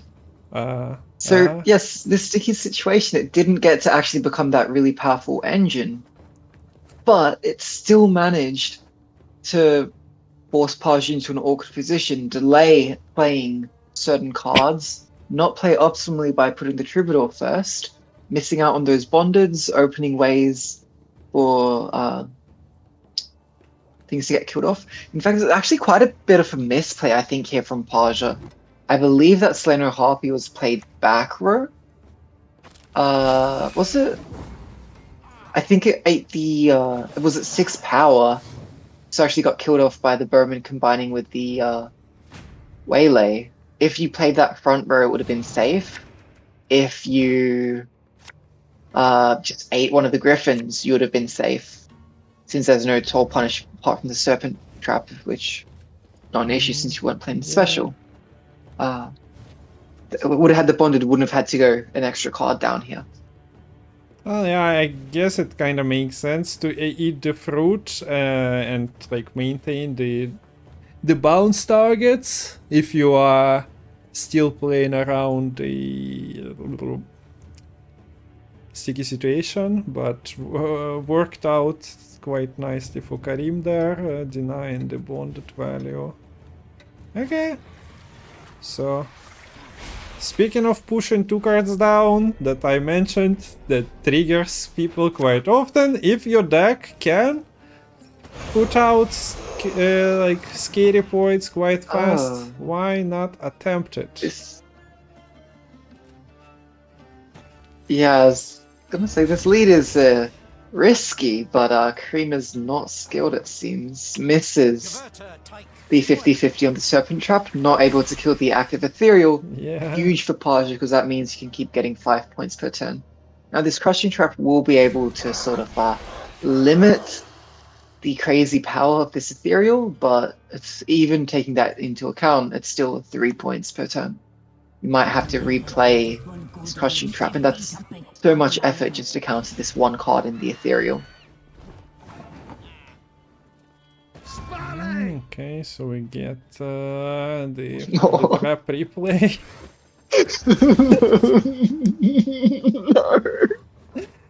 He keeps rolling them though. I don't know, maybe not the most optimal thing, but 5 points per turn. Yeah, you want to cancel that if possible. Turns out, not exactly. There is a breathing room since Paya is pushing 2 cards down, so like you have the freedom of I'll play another card. But Paya is also playing like Mamuna, which is a pretty big short round card. And he has a Mount Art that, well, can solo you the game if it's a 3-card round and you don't get to combo or swarm too much. There is also the message from Matol saying that the next series will finish after Kareem Paya ends. Well, hopefully, yeah, it will work out. So it's nice to not abandon the series, and so we'll get the continuation. Oh, there we go! Finally, Yeah. from the 3rd attempt, it worked out. Yeah. But this was kind of guaranteed, eh? And now it's pretty big Erendite here, sitting at 9 power. 9 power, 9 damage. Annoyingly, it will end up boosting this fruit, but I don't think Paj is really playing another unit this round. That's what 1, 2, 3. Well, Kareem needs points. Yeah. There is the deception. The issue is it takes quite a bit of time for that to flip. Goes for Pitfall here is really bad if Paja just passes. But if Paja thinks this is deception, we could see the heat wave coming out. So will Paja be deceived? Yeah, that's the question. Let's see. Well, Matol, 9 damage on an Erendite is pretty big when your opponent was just playing 5-point traps for like 3 turns. It's also 9 and it's okay, Matol. You don't need to question things too much. 9, 10, it's gonna grow, there is still time. So yeah, deception.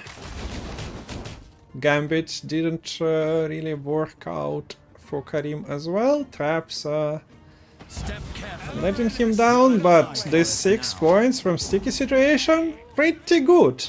As the carryover and the save on your Deadeye ambush ability. So now you have the last say. That doesn't really matter too much, but it means that you can play another card. Yeah, there is no spores in this one, devotion and all being mentioned before. So Megascope is kind of sketchy. Well, it's unless it's Fiend. beam sticks, which it should stick. I mean, there is no But if control. you find it. What's your So- Neuromancy target otherwise? Riptide? Yeah, then then you don't find it. You have Masha Truffle for Harpy. Yeah.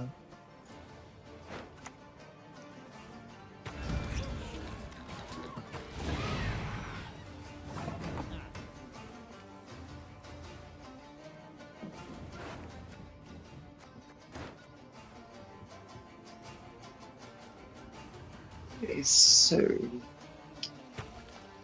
okay, Kareem. I mean, yeah, there's no reason to rush out on this deception.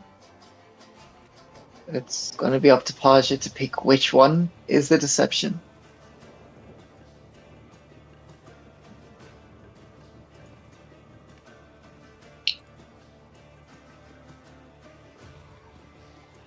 And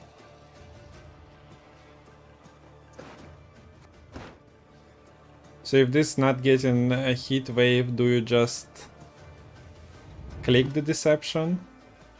I think so, yeah. Which is quite nice then from Kareem, because you only lose 4 points by early clicking the deception, and you gain quite a bit of value by making the heat wave worth basically 4 points here. Yeah, I think Paya just ignores it. That's a small Mount Art. Smaller than the Iron Knight after this turn. Yeah.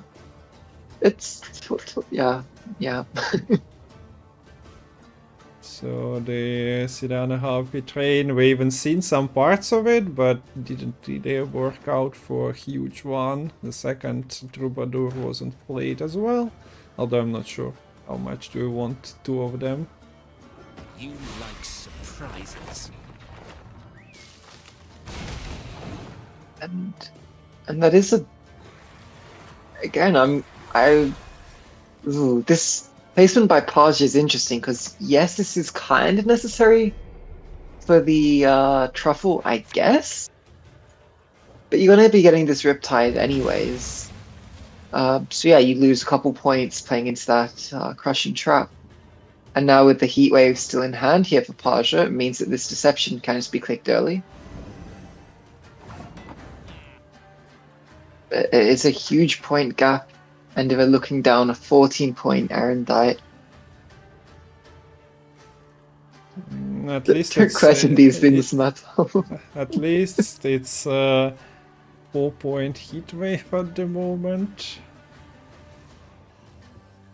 Anything can be big if you want it to be. Just like this hostage taker, which has no target. After Deception it will have, although not anymore. Like Irondite lands, it doesn't matter, but after Irondite it won't, true. Yeah, so we'll see how heads up Paja is to that.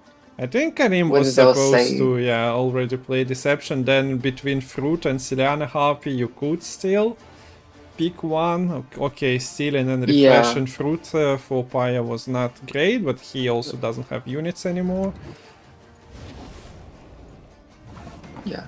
Oh wait, Paja doesn't have card advantage here. Yeah.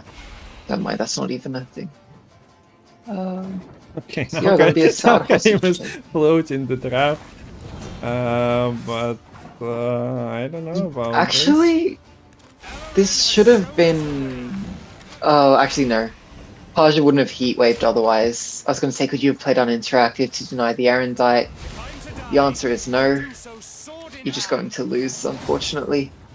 Could have gone quite a bit different if that Ethereal wasn't so good at dodging, but as is, Paja's on match point, series point. Yeah, well done. Avoided all the traps.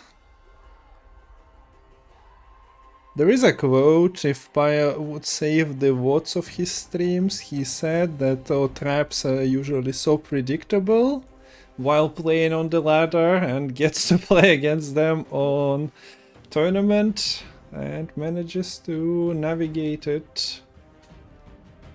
Because yeah, after rework, traps also require you to meet some conditions. It's not just play a trap and then at any moment spawn 3 dead eyes. Like if you click, you miss out on one, and if not, you need to like wait. So there is a limited deception use, etc, etc. Most of them were avoided. For Kareem, yeah, he started hunting for the tutorial, but he needed for the proper kill that he made in the end with Reartain. He needed a trap on the... I guess he could have done it on turn 2, right? In just leader and Reartain. You have the trap already on the board, so could have saved himself 5 points. But it's not like round 2 went bad for him. He managed to just get out with the Eldane. Well, the issue is once you spend the Eldane, what do you have left? Well, yeah, what I mean is that buffed Eldane was enough, otherwise he'd have to burn through the leader charges, which is basically more or less the same. So now, Pajabol plays Salamander from 1 to 3 times to claim the spot in the semifinal.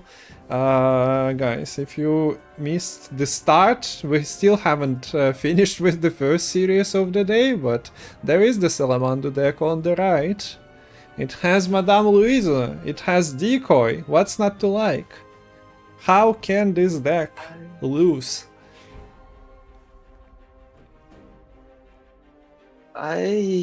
Well, if it loses round 1, that could be a problem. But I don't know if it will, I don't know if it can. It does have the Ring of Favor. Yeah. Another nice Partially card. favored. Another nice card that is not seeing too much play. Mayamon occasionally puts it into his decks, and also Henri Renoir, who was streaming quite a lot. He favors Golden Necker decks, and he was jamming it into anything. Spotter Spam, Ring of Favor. Monsters, Ring of Favor. So, yeah, a nice card that allows you to stay in a round. You just need to time it properly, otherwise your opponent passes and you lose the favor of the cards. So, It's gonna be the Skellige Flurry deck to start with. I think this has a solid time contesting the round 1. It should be able to deal with a number of engines, particularly is awkward for Paj to try to set up an early Blindhand Bro. Because this Flurry leader, it's random, it doesn't care about that immunity. So you have to delay it a little bit. You put extra unit with Roach. On the board, there's a doggo jumping out, so sniping something might be not that trivial. Let's see. Kareem, Yeah, I mean, Mrs. Ulula and Hierkia.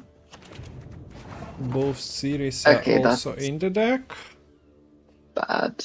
He is on red coin, which means that there is no Mask of Ouroboros that would allow you to discard Greatsword and use Hjalmar for control. But there are leaders, there is the Gigascope Decoction. And then the question is, can you rely on Greatswords to not get poisoned? Well, Pious Hand is not really full of offensive poisons anyway. Also, this deck just plays Land of a Thousand Fables. I completely missed that before. But It's a Golden Necker tutor. I don't know, I never really... Well, I clicked when I already lost the game, but I didn't really use it for anything useful. For good. Got it. Okay, so do you Gigascorp?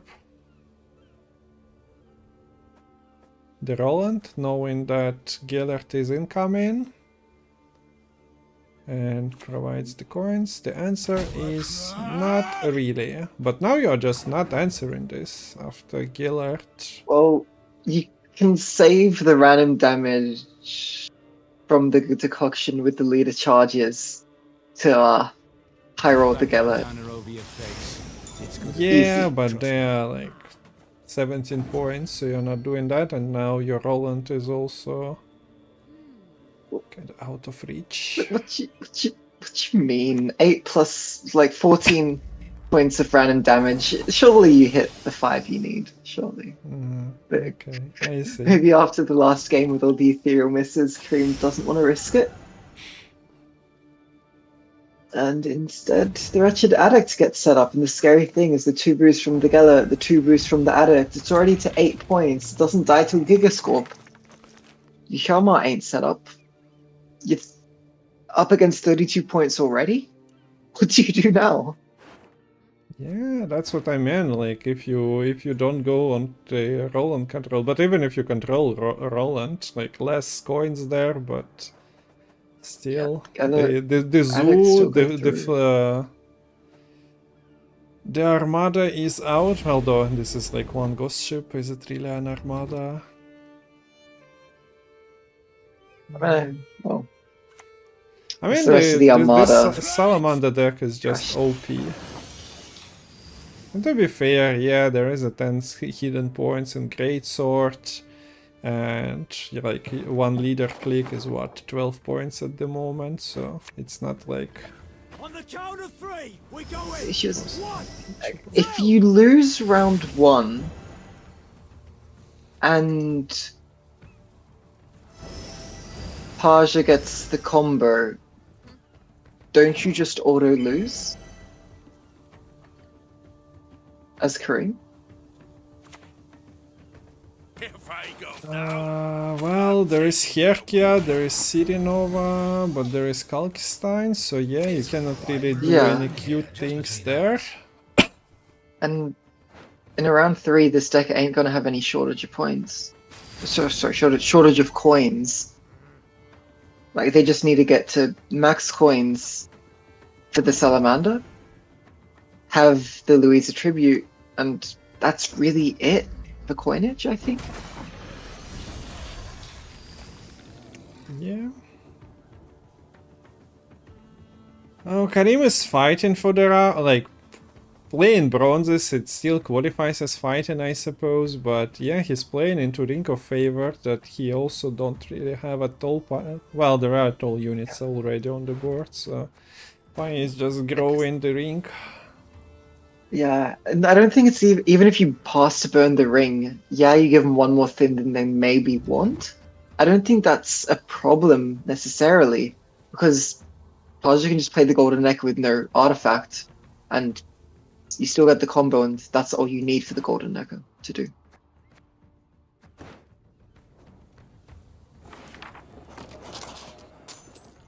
I like how Salamandra goes with the team of Pick Your Poison. Yeah, it all makes total sense. Matol just predicted how it's gonna go. Everyone picking this deck. This deck actually subverting the expectations and being the most broken one.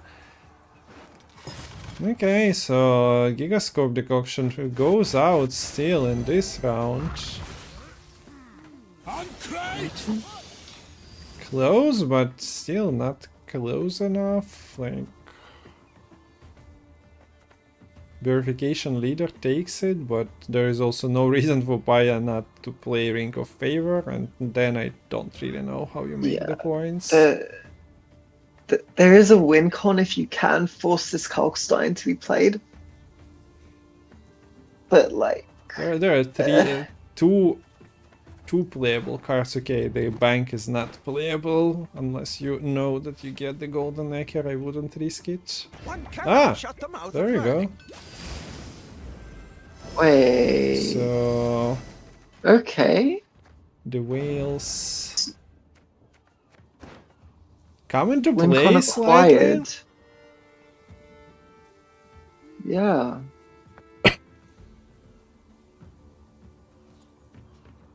Now, there are ways for Paja to have units stick after the double Salamander. Like, a mutant can give you 4 points still sitting on the board.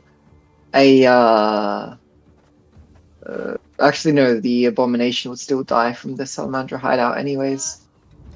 Really just that. Yeah, the puzzle box sticks. Yeah. And I think now it actually could be impactful. Burning the Ring of Favor, getting the extra thin. If you want to do the double Salamander from Golden Necker, you don't play the artifacts out of it. Which means that there isn't that ability to get extra points at the same time as getting the double Salamander. You can't play that puzzle box for the 7 points on top of the Salamander play. Okay. So now is probably the time for players. Kareem, Paya already got the Golden Necker. Kareem Bapanada. kinda searching. Yeah. So yeah, Paja's draws are perfect at this point of the game. I don't imagine you bleed here. That just seems way too risky for Paja. And I don't see much benefit. On the other Bapanada. side, Kareem, you need to draw your Herc, you need to draw your Siri Nova. Was the Hyuka drawn? I thought it was, or could have I been like a haven't seen visual. Herc in hand. I might have mixed it with another card. But yeah, no Siri Nova here. Bit unfortunate. But yeah. Look, Summoning Circle can at least pull the Hyuka. You need to actually play the Siri Nova to give that Yeah. veil, but Hyuka is fair play just coming out of that Summoning Circle. Okay, so drawing bear Golden Egger is here for Kareem. For Paya, the units came. So yeah, they look at that. Salamander, decoy, mysterious puzzle box. So, okay. Actually, it might just be a discard bank kind of game. Which sounds so wrong, but I think that's the play. Yeah, and what this deck doesn't have, not like it matters how many units you remove, if all of them are kinda dying to double poison anyway. But yeah, Lula was trying to stick here. Look, it is, I guess, important to kill the mutant here for Kareem. I think that's really the only thing that wouldn't survive the double Salamander. Quen, of course, no? Yes, it's Quen with no Witchers in hand. Unfortunate. We're also summoning the Vanilla City.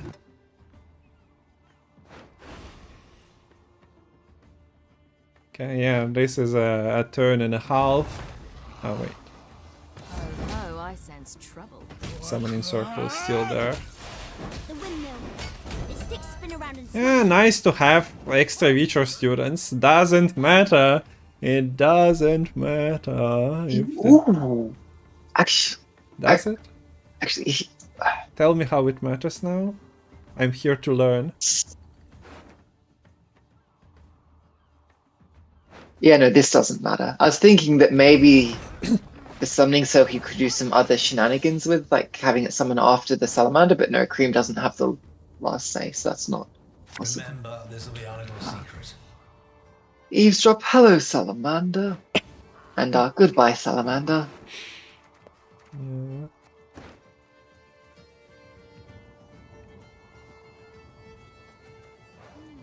The Salamander Lackey is just purifying allied units, so nothing you can do there with offensive purification. And Nova. Actually, very scary card for once in round 3. yeah, you can roll. No, you can roll a nice damage that actually lowers her power. Would still I mean, appreciate.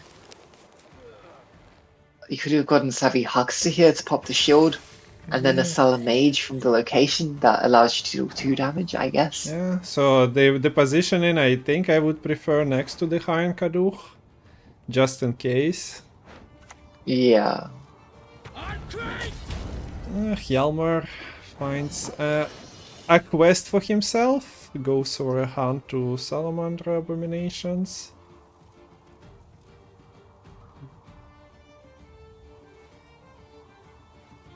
Man, remember old failed experiment, sorry, but remember old failed experiment, what a card. Just play and what was it, damage himself by 1? What a card. Yes, What a nice cannot remember. reward. Okay, so Kareem has 51 points. Not many of them are supposed to survive after this, but he has the important ones there. Yeah.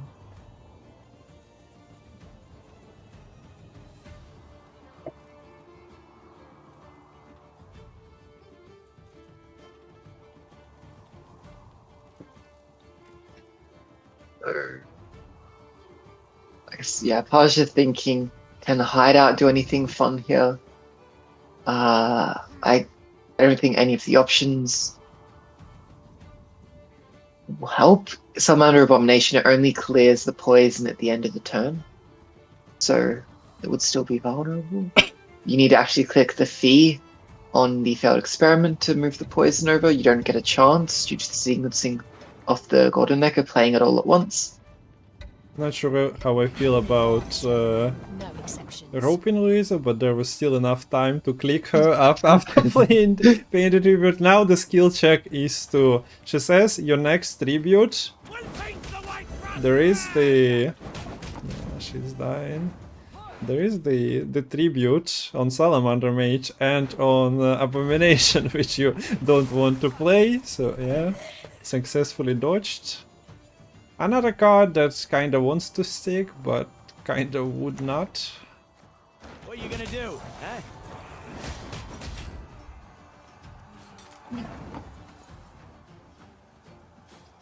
Can you high roll something from land? 8.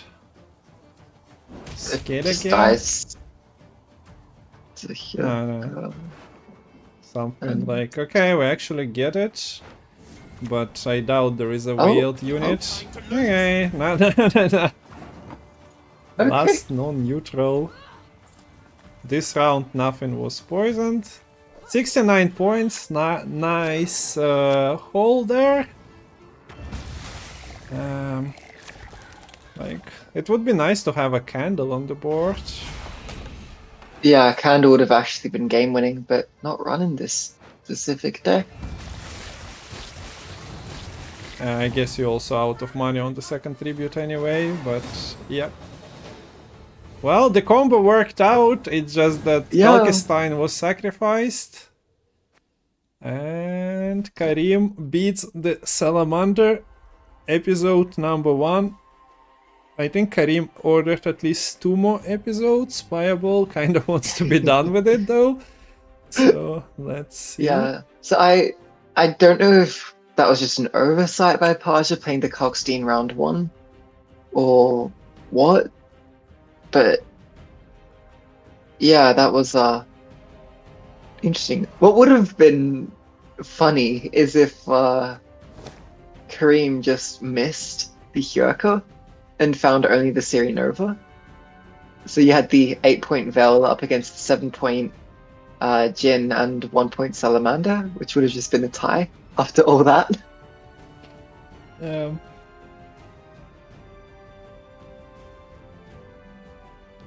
So, yeah, getting... Kareem did miss the Hyurka, but Summoning Circle confirmed OP.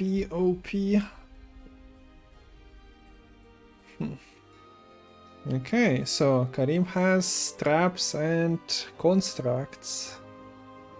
Those don't have whales. No. Not So at those all. would actually need to win the round 1. Yeah. And theoretically, it shouldn't be like the biggest problem to win a round if you know that you have to and you can all in, but yeah. Yeah. If the brothers I mean, stick, I would have liked to see riskier plays at the start of the round, using the, like, trying to find something with that random damage. Because I think that game could have gone a lot differently if Kalkstein was still there later on.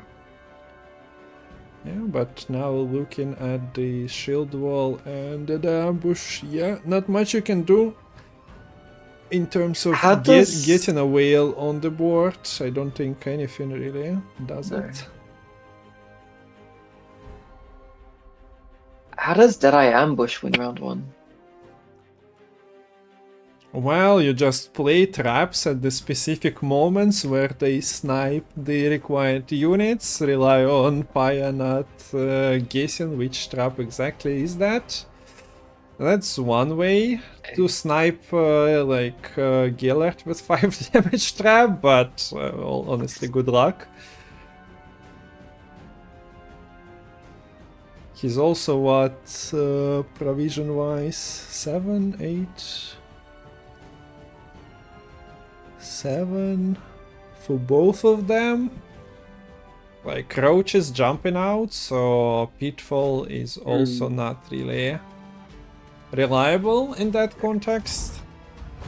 Well, this calls for a celebration. So Kareem decides to take the traps on blue coin. Interesting. So thinks that the NR stands a fine enough chance on the red coin.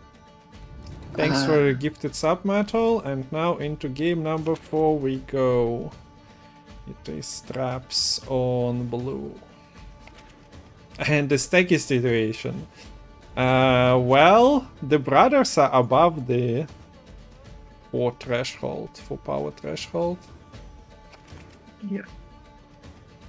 But the mutants, wretched addict, those quite important. Bronzes are not. Yeah, you also probably will need a spender and all of those, most of those also. 2, 3, 4. Okay. Well, this is a predictable incinerating, right? You'd think so. But at the same time, if this is the sticky situation, you don't want to trigger that, so you want to play one of the brothers? Yeah, you could play the Roland would survive, but then it dies to like a trickster, for example. It is a weird situation of I know that you know that I know, but yeah, call has to be made. Activating that sticky situation would be devastating. But yeah, now the gambit has been read. The second trap, you know. I think Paja would have been, if that was sticky situation, Paja still would have been happy Bapanada. because it means that you have a body on your board. It gives an opportunity to set up the Bynham brothers safely. Okay, so again, double incinerating gambit works out. Kareem sneaks sticky situation in. Interesting. Now what? Yeah. Now Gellert is super scary.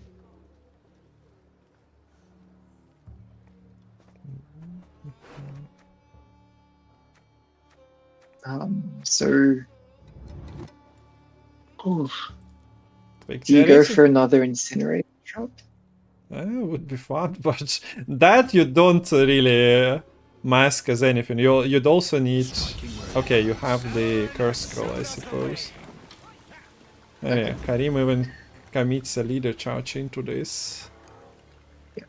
Yeah, the leader means that the sticky is ticking as soon as possible here.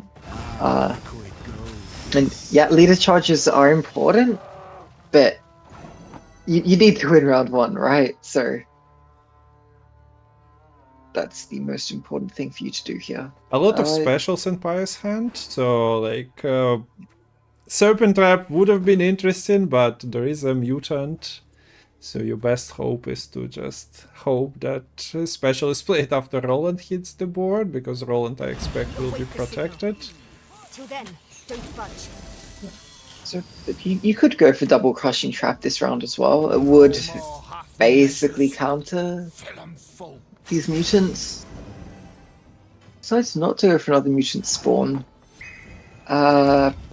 Is that managing to protect the Roland? Yeah.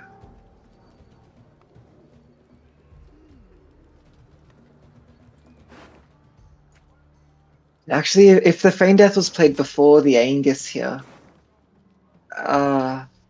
might have had a chance to kill the skeleton this turn. Whereas now there's a play where you just use the Ring of Favor to protect the skeleton, keep it online.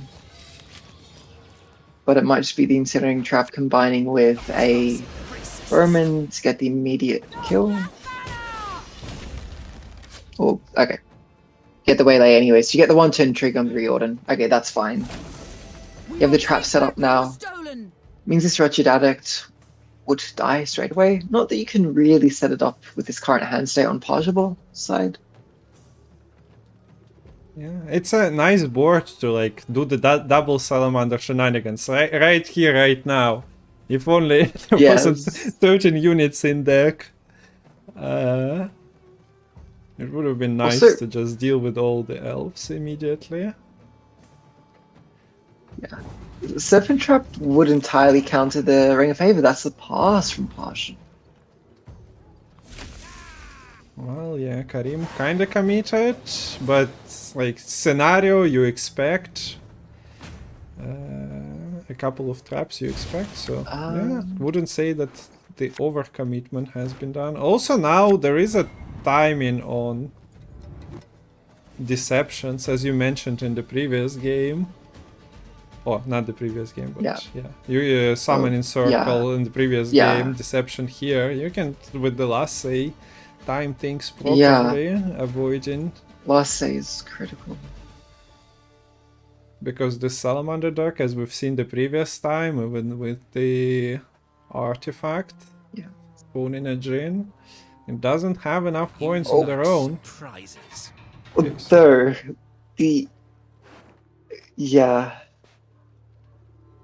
I think the play would be you have the Deception ticking down, but then you manually trigger on the last turn and then play the Eldane.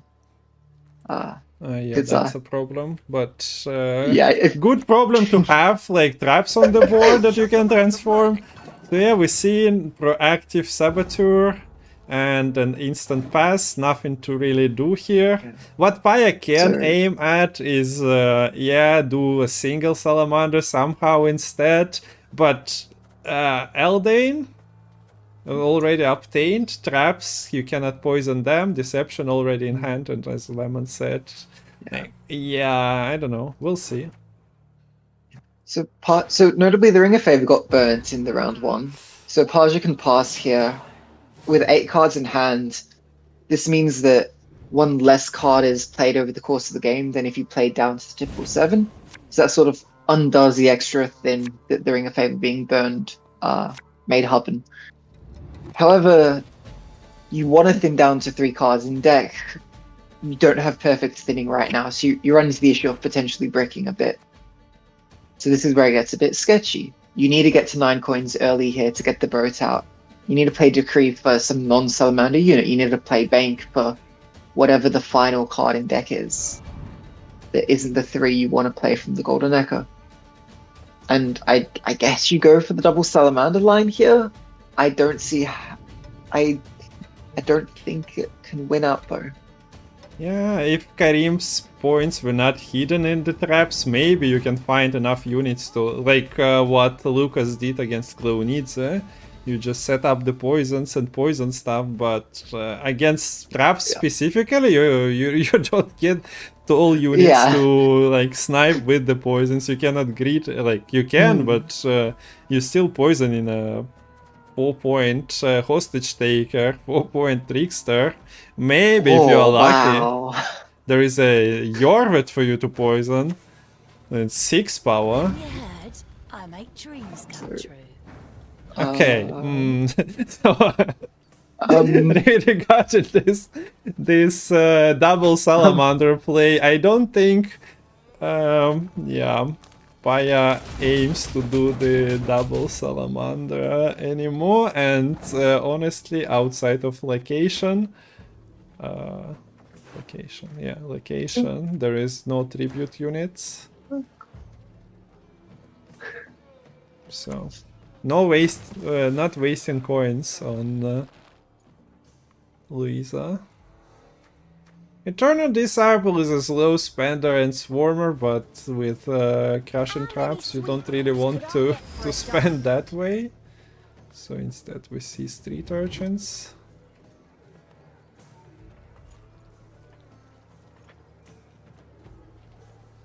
So playing front row here, playing around the Bowman, which there is one more Bowman in deck. Notably, Yorveth, is the last gold in deck for Kareem can be found by the Call of the Forest. Interesting to think about what trap you want to replay. More reason to replay the Deception here, especially if you're not expecting the double Salamander. You're not as worried about having it occur super early. You can just go for the Yulbeth here, get the Pitfall back in hand. Do you just want to kill the Spender? You just want to kill the Spender. I think that makes a lot of sense here. Does it? Doesn't Actually, like a maybe Spender not. Serpent Trap deals with that?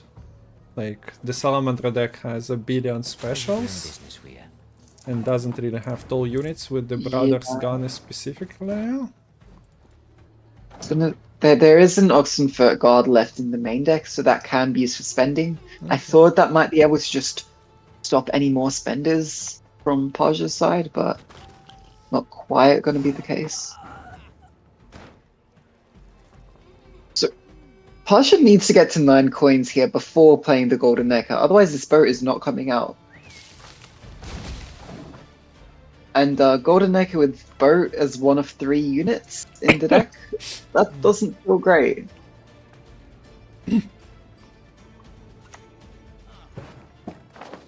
Okay, so Vision for the... no, goes for the poison. Nose, mouth. And the engine has started, I repeat, the engine. Oh dear. It's going Pointy-eared places. Clumsiness at it again. No blind eyes allowed apparently. Only addicts.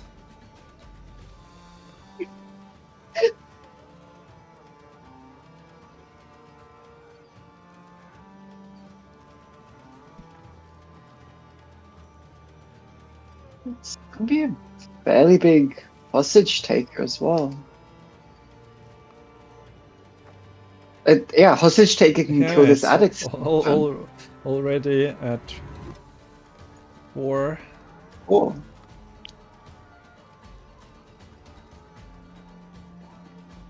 So you see 3 traps on the board, but you also see the Yorvit, so yeah. Pretty good day yeah. If to take a hostage. if Paja can't even get 2 units to stick, the Oxenfurt Guard ain't even gonna work as a spender. Okay, See decides Rope's to... Golden Necker. Decide just not to hit the... These are not friendly cards for a Rope. It works out, look. Yeah, I don't know about the Oxenfurt going to the left, but the ship is out, the Jinn is here, all is good. But yeah, the guard is the hostage. He wanted to just to negotiate, but he was taken hostage, unfortunate. Life in Oxenfurt is very scary, some heists happening every day basically. And I think that's it for spenders now.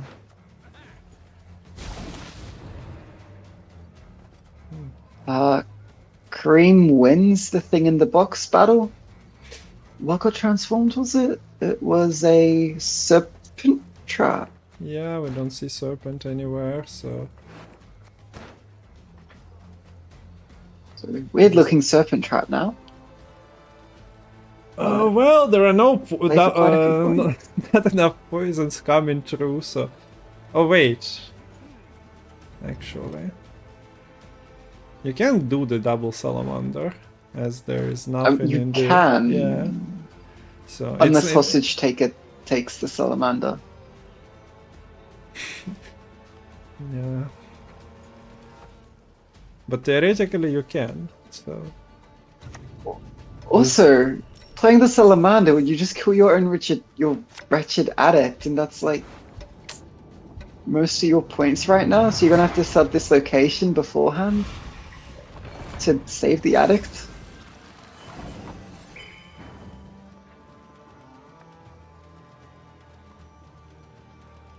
Well, things are slowly moving to conclusion.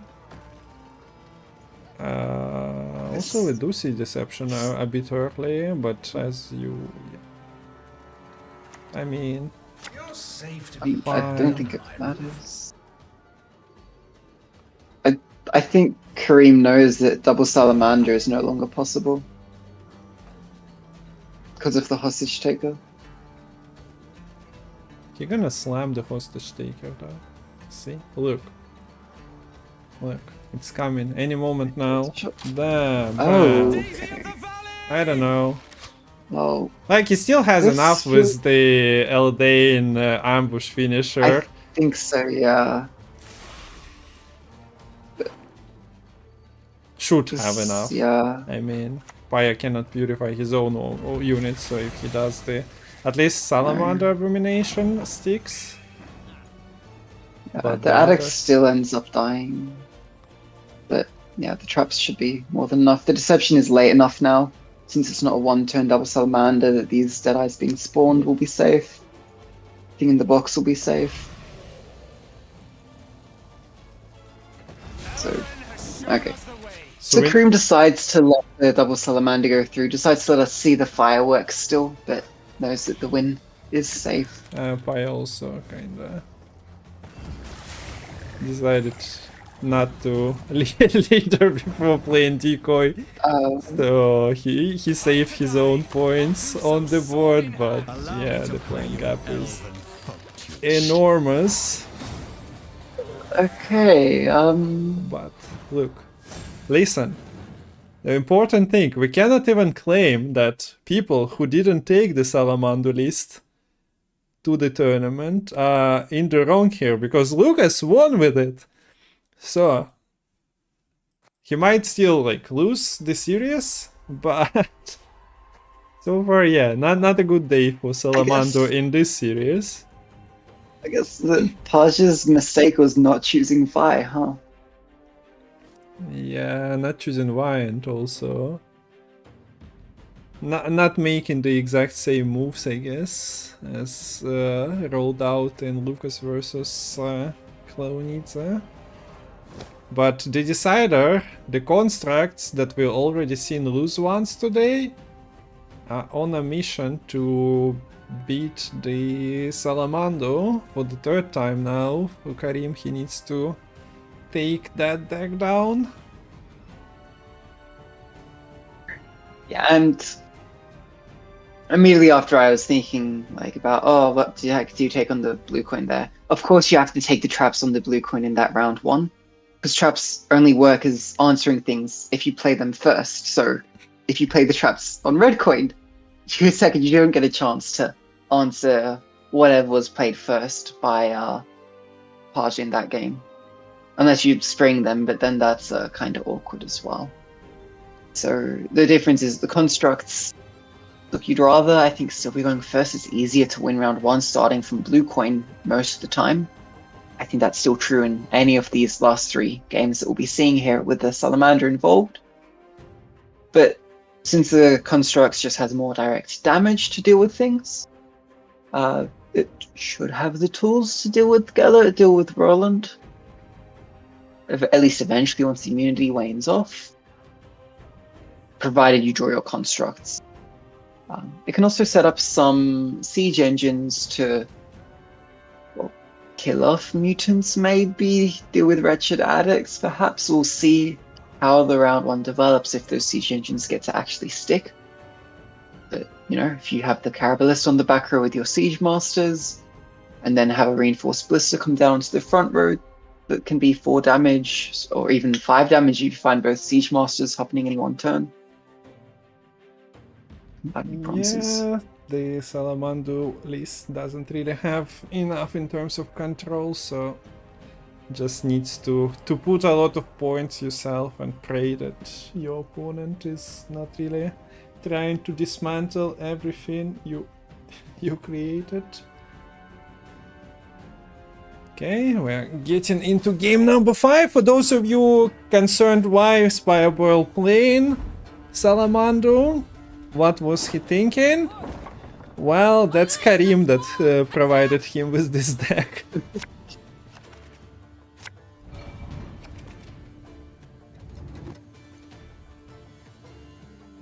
So a good start here for Kareem, able to find both the Enraged Ifrit and the Frenzied Dao.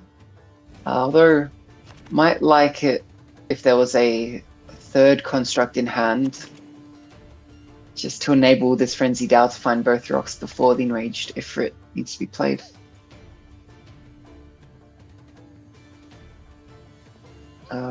As for the round 1 here for Paja, I see Decree, but I don't see either Blindham Brother, and from what I can tell, the Salamander deck seems to rely on those brothers typically.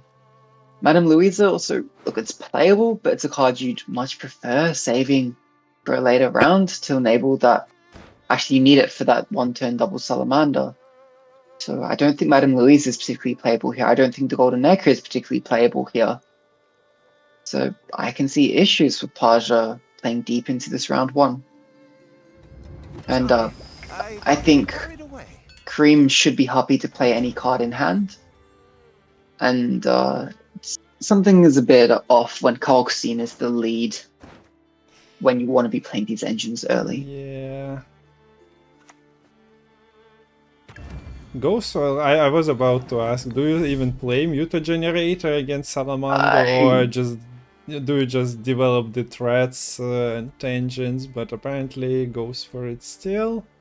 And you can use it as a points for round 1 as well, don't have to generate carryover with it. You do need enough points on the last, say, turn, I suppose. Yeah.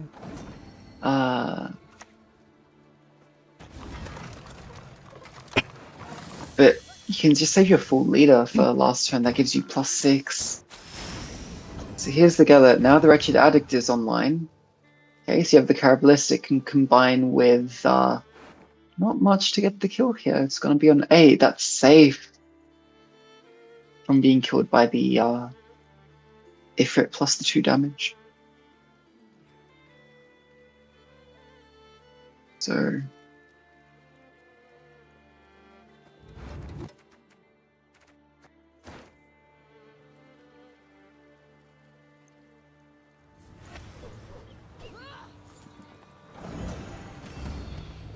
Okay, the Zoo, the Lion Redanian, and the points are nice. Like, yeah, that's the Mutagenerator question.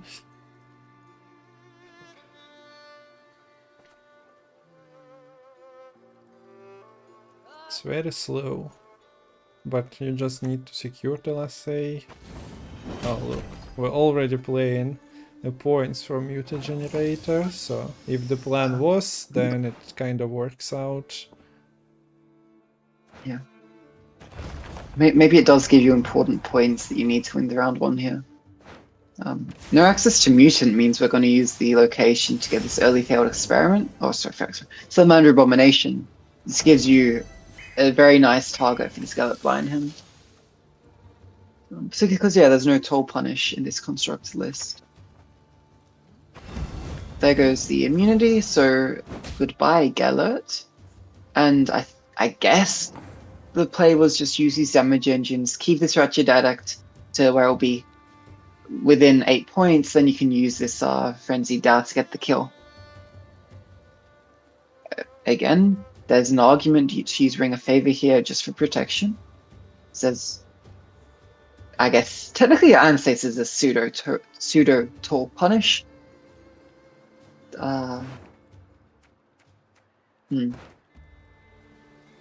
Do you use Ring of Favor on the Addicts, do you think, here?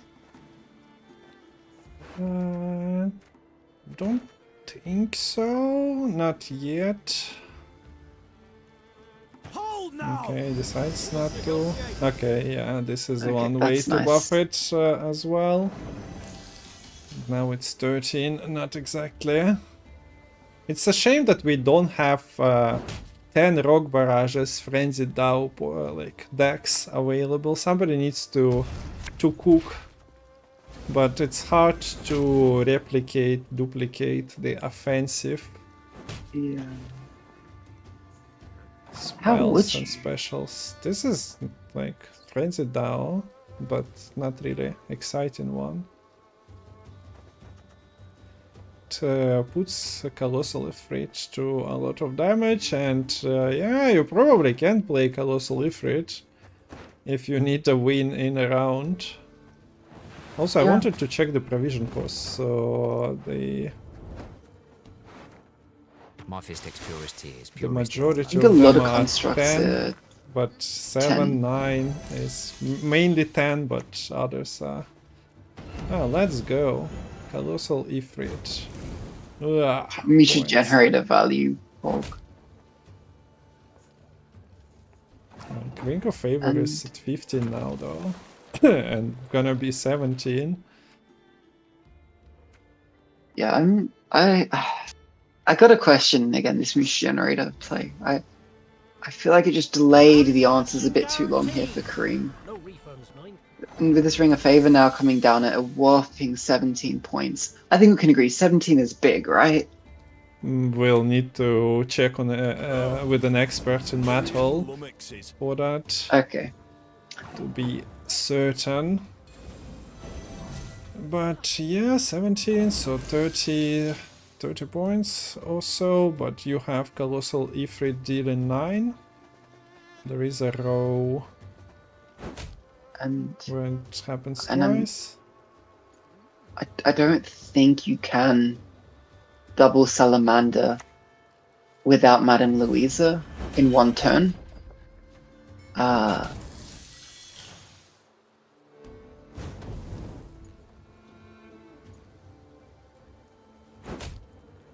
So this might have to be a pass here from Pasha. Yeah. But this is still a solid point gap. The adduct is still ticking. This is a 14, 16 point turn. And then you It's burn leader. enough. Yeah, it's even enough without the leader, yeah. Dog is already out, so no surprise. +3 for Pajabol. Kareem wins the round, maintains the last, saves the last save for himself, keeps the leader charges.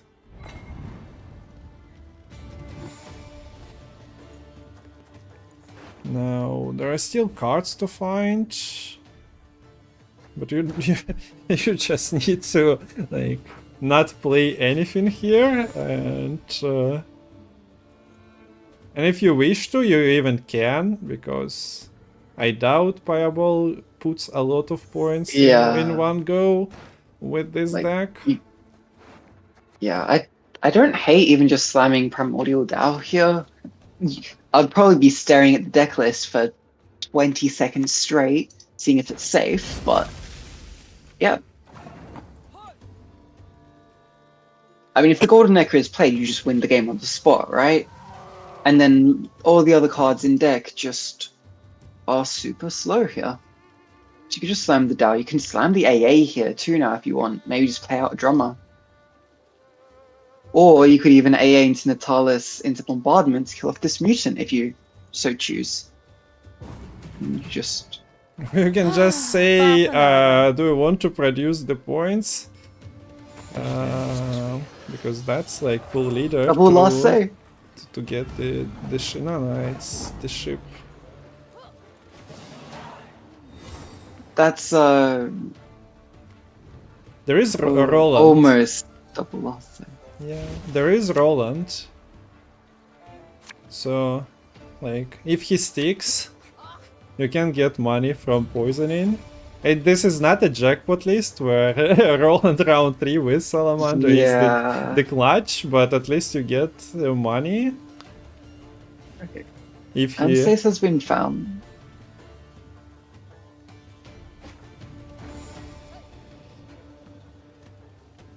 Oi, oi, oi. Pyramids, not circles. I've seen more shapes than Well, engineer. what Kareem has been doing for the past couple of games is a good manual for the players playing later. Officer and a gentleman. What to try and achieve against this Salamander deck. Is the manual called Win Round 1? Yeah, basically. It's not a big book of wisdom. I'll point out that I wasn't promoting it as one as well. So yeah, there we go. The deck. Sorry, let me add in an amendment to that, as per Energix. Win round 1 at all costs. Yep. So we will see the bank, probably just for eavesdrop, get a lot of coins. Actually, it's quite important here to get to the full Draft. Let me shut the door. 9 coins here right now for Paja. Because you need that for the initial Salamander play.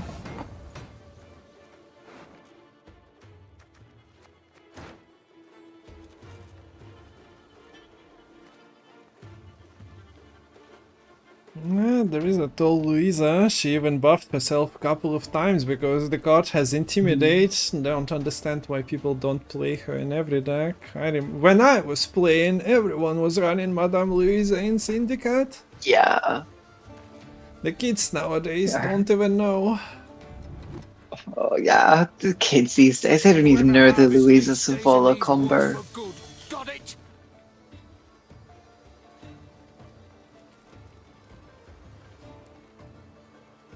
But in an overall, for this tournament setup, there always will be the search for the weakest link.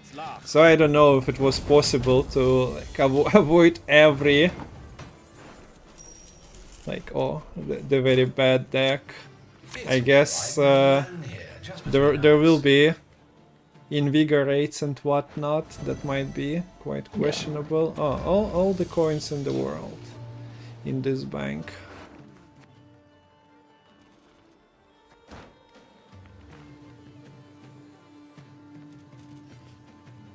But what is lacking is all the points in the world. So I wonder. Okay, we go for the unsaves. Yeah.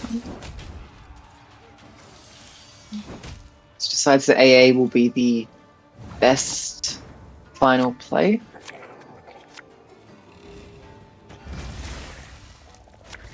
Poison. And another poison and a gin. And it's only 12 points? Ah, wait, no, the ship is not coming. It's only 8 points, yeah. 8. AA is a little bit more with the leader charges. Kareem just checking, just in case. As the Timirian Drummers. It's not a ginormous win, but it's a 6-point victory, and that's what you need for the progression to semi-final. Okay, GG to Kareem, didn't panic after losing the first 2, got to abuse the Salamander. It was nice seeing Paya competing, but yeah, the Salamander shenanigans didn't. Well, in every game, the consistency of the deck is there. He managed to get the Salamander off. It's yeah. The victory, the points is what was lacking. Yeah. You know, Fortune Teller could be kind of funny in this list. Yeah. Well, this calls for a celebration. And Lerio, thanks for gifting a sub to Angry Nap. Much appreciated. Yo, Kareem, what's that reaction after winning? Damn place, bro. Thanks for the follow. Yeah. Okay, the quick scan before we move on.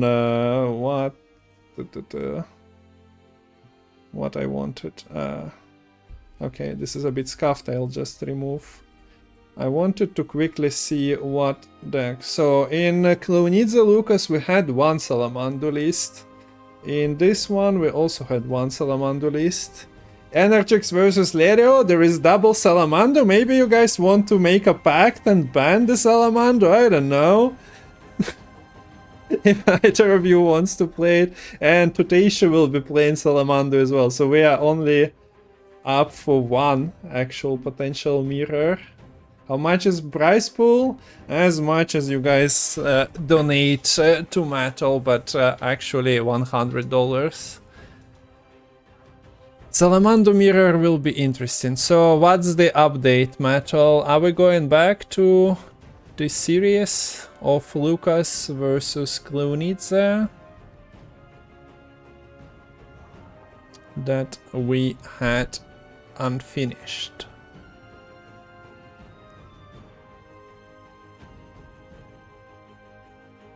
Okay, so we'll attempt that.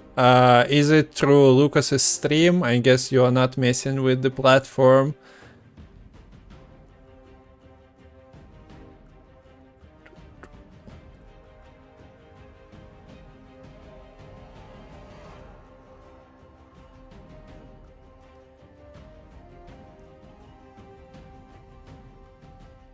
He will be streaming? Okay. Using your Gwent. That's weird, but nice to have. That's why CDPR was using extra accounts to give people for the tournaments as well. I guess we have 2 Matols now.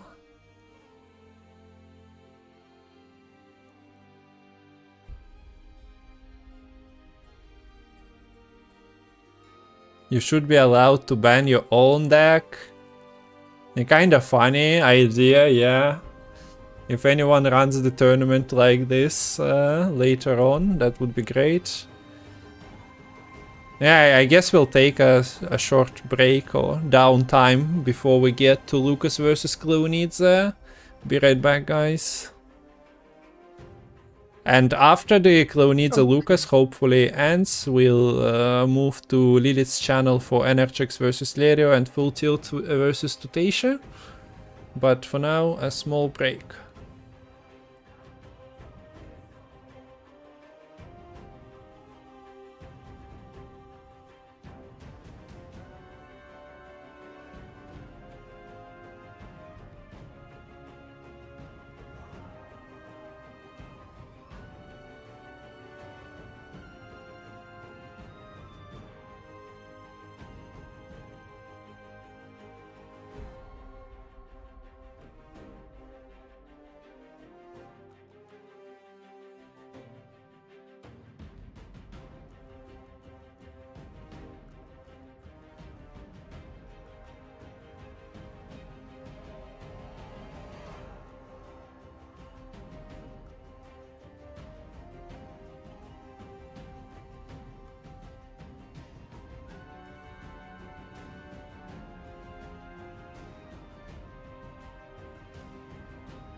Okay, we're slowly getting back.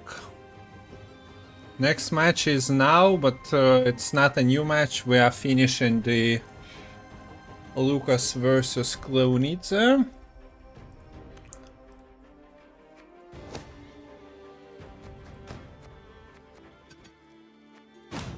And apparently they are already in, so everything worked out. Nice.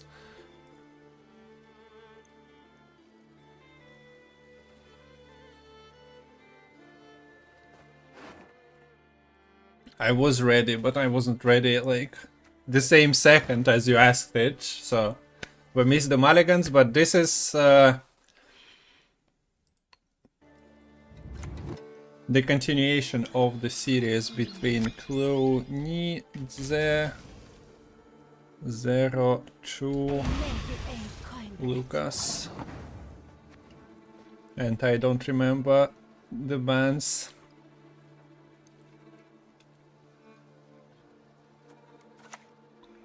So yeah, Headed into game 3.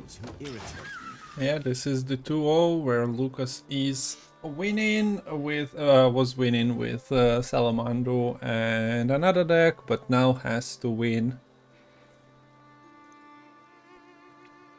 with this Rent-Free Priestess, and the bands were Skellige, Self-Wound and Monsters Relicts. Thank you.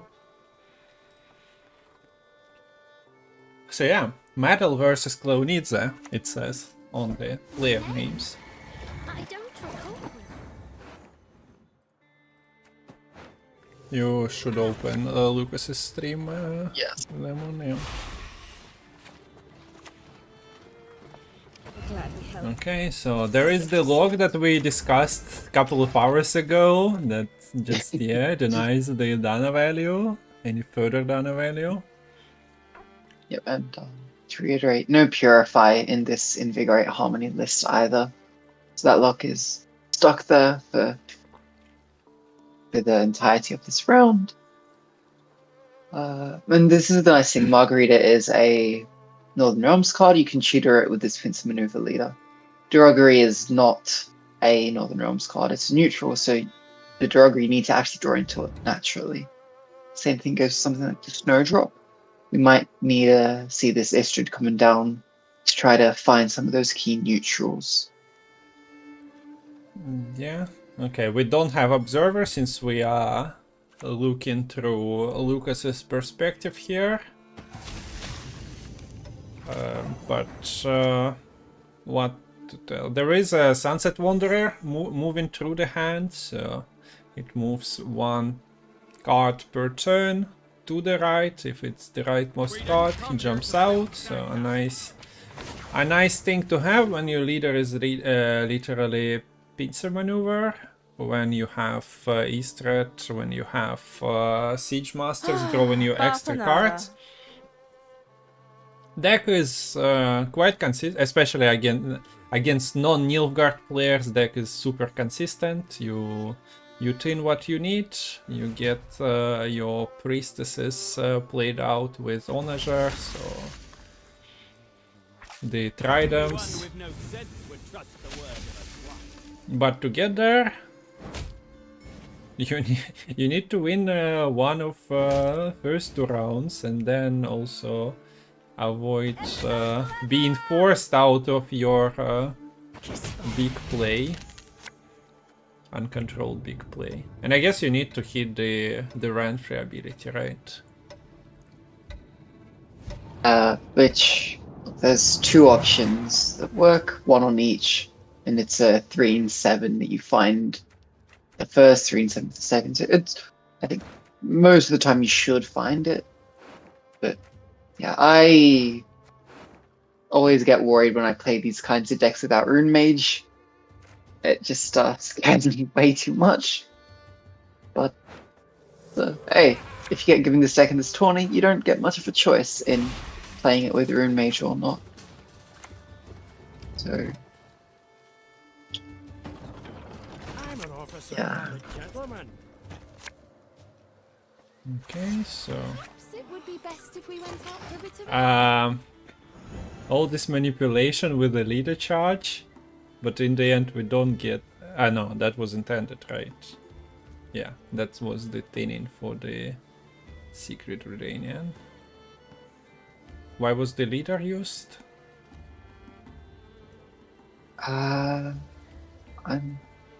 What did the leader They took the draw? priestess, sent the priestess back?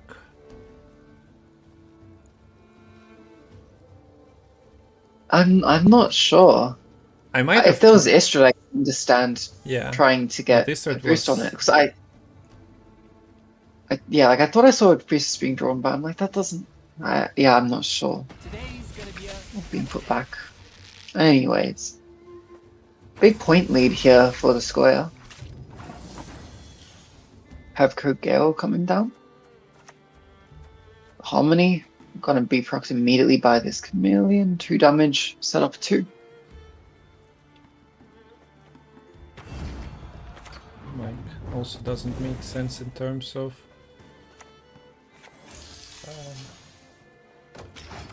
wait, why? I might be bad, but could have just damaged the Dana and refreshed the cooldown and just damaged Dana again. Dealing with the Chameleon anyway. What's the cooldown reduction for? Is basically my question.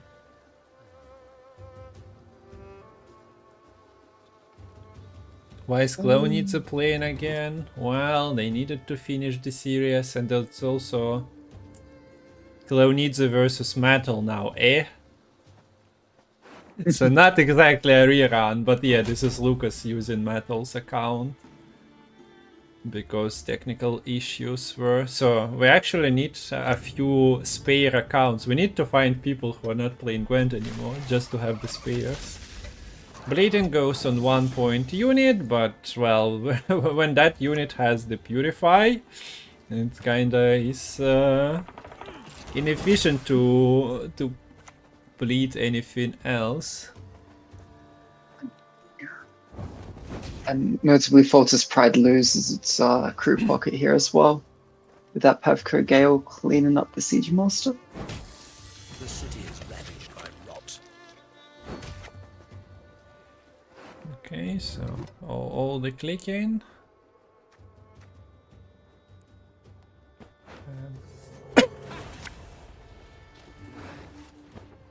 Goes for another engine, but that engine is like super slow. It does at least bring you a couple extra points with the Onisher, but still. At the same time, like, yeah, you just get the Sunset Wander out of your hand. This is always a move with this deck if you like in points. Maybe Matol's account can have a win now. Wow. Wow. Okay. Shit.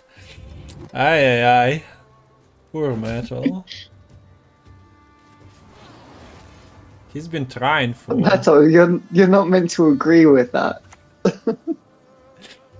Okay, we have a Philavandrel at 8 for the council. Mad synergy with Sheldon Skax. Let's go. Look. Wow. Okay, I'm... You need to answer the 2-point Onager? That was perfect. Yeah, Onager was putting in some work here. Bunch of order cards, especially with this Reinforced Bliss about to come down. So, yeah, it gets the value. Now, winning round 1 is good in this matchup for sure. This isn't like the Salamander matchups we saw just before, where winning round 1 is fine at basically any cost as long as you can put more than 9 points onto the board with the last say. Here, round control is nice, but you still need to be able to outpoint the Priestess combo or hard bleed in round 2. And with this point gap, it feels bad having to commit these high-end golds like this, especially stringing them together like this. It's a lot of provisions. You stop. But looking about a 20-ish point gap right now. Wanderers could halve that if it decides to come out.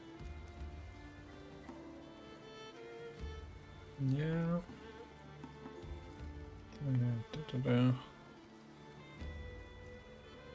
So of course you can always burn through your last leader ability, play Rentry, fish for the points there, but Rentry is yeah, mighty important as well. So you cannot just burn. You can. You probably want the full passive points to contribute to this round. The only good mage is a dead mage. I think that's a miss, although I don't know. But this is seemed like +1. Okay. Yeah. So I So guess the Renfrew missed the thing. Is it actually like the deck has been modified a little bit because provisions were changed, but we don't see Thaler. I would assume that the deck. I'm not starting clicking now, checking for it. Let's just see the game, but there is Roche, and there is no more thinning. Everything that could be tint was already tint, if I'm not mistaken. Yeah. And the problem also with going Renfrew so early now is that your future draws are pretty awkward. You need mentors to hand fix and ensure you have just a priestess in deck. But Okay. also it's like, what is your Roach actually gonna find? Well, I guess It's he was early. in the very starting versions of it, Energix, but yeah, okay, true. It wasn't there. Yeah. I mean, Afterwards. Thaler is particularly good in certain matchups where you need to turn on or off Well, that extra thin. Yeah, it's a good against Nilfgaard, maybe, Yeah. to avoid clicking. Okay, Like, so for example, Matol, yeah, Matol. Lucas is playing into this round at least a little bit. Hello, needs to click the leader. Yeah, I do not see a world in which Lucas keeps the card here. But can he trade for something? That's the goal, I guess, basically. Playing Ballista here. It's not too exciting. You accept going a card down, probably commit probably everything up to the Roche.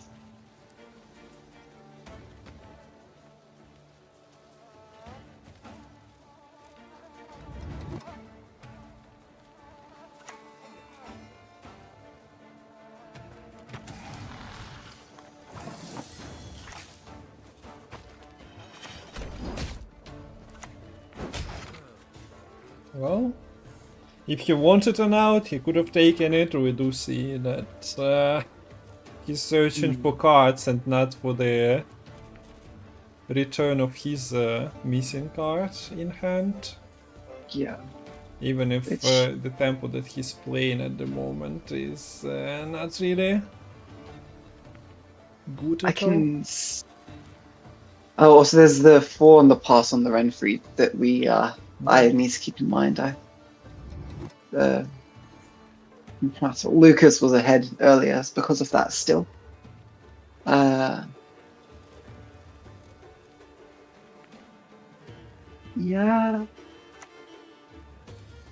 Life is fleeting, yet life is eternal.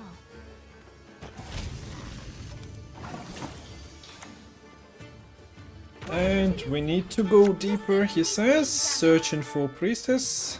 Finds one. So some extra charges. Only 3 charges. That is a small priestess. Yeah, sometimes instead of just getting charges, you are just playing with, oh, I need to fix my hand, I need this or that card. Maybe especially if you need to find Margarita as an answer to a threat, as we've seen here. It's not amazing. So Klonidze definitely, I don't know if he found this scenario, but He decided to greed it out. And as we see, he got a pretty big bird there. And saves the card for himself. Like, you can throw Roche if you want, but it can backfire massively. And by massively I mean the both priestesses are 3 power. It's not even guaranteed that you're gonna Yeah. be able to hit both priestesses with Mentor. I don't know if they're gonna get Zeal. Look, the play here is just Roche into double Mentor, growing big Snowdrop. Easy. Not sure if that's good enough, but that's a play and the line. If Yeah, it works Roshan's out. 2 8-point cards. Hell yeah.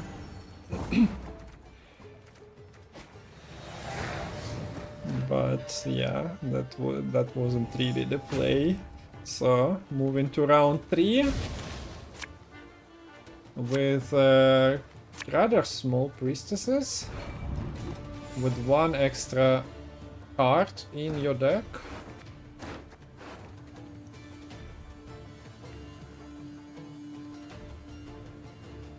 Why is their hand close to the Griffin Mentor? Should be the Trident, right? Yeah, I think Like, not Mulliganing must be a bit of trolling in terms of, like, not... I don't I know. think so. I This is think the you want to priestess have deck. both Mentors in hand, but yeah, or even just trying to hit the priestess to get the extra charges. I don't know. Yeah, that is the 5 interesting thing charges on about this. both, fair enough. It's all right, but I mean, even in a short round, this Homely Snow ain't anything to scoff at. Okay, finds a second Mentor. Especially with this, like, if you if you were planning to get rid of the Trident, I don't understand not taking a Mulligan. Could have been the save. Yeah. For those of you playing the trivia, you don't tag the question, just write the answer. It's automated, so it really needs a deck builder answer for the questions about cards. Well, yeah, Clownitza got his scenario, got the trigger, at least one, so best case scenario for Lucas, I guess, can happen that the rest of the cards are bronzes, but it's quite unlikely.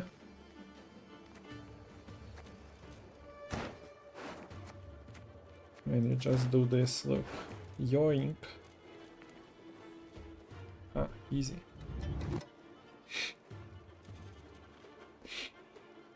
You've been played, but I told you, just don't tag the question. Not like the points matter though. And they're always happy to scam.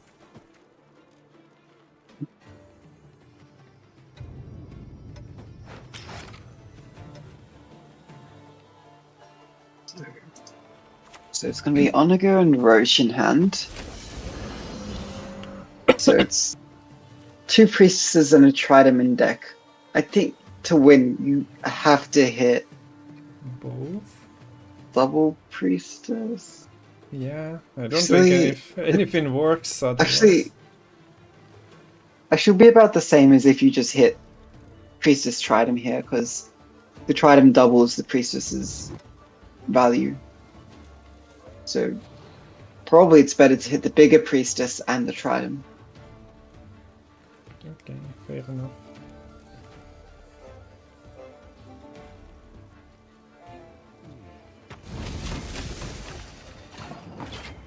I don't know if it makes up this point gap. Yeah, that's And assuming there's still some more harmony to trigger. It's not quite likely. I would assume that there is a door. Well, although, yeah, I didn't check the deck lists, but... Okay, just didn't want to play back row, I guess. Whee! Roach with an extra option of a forfeit.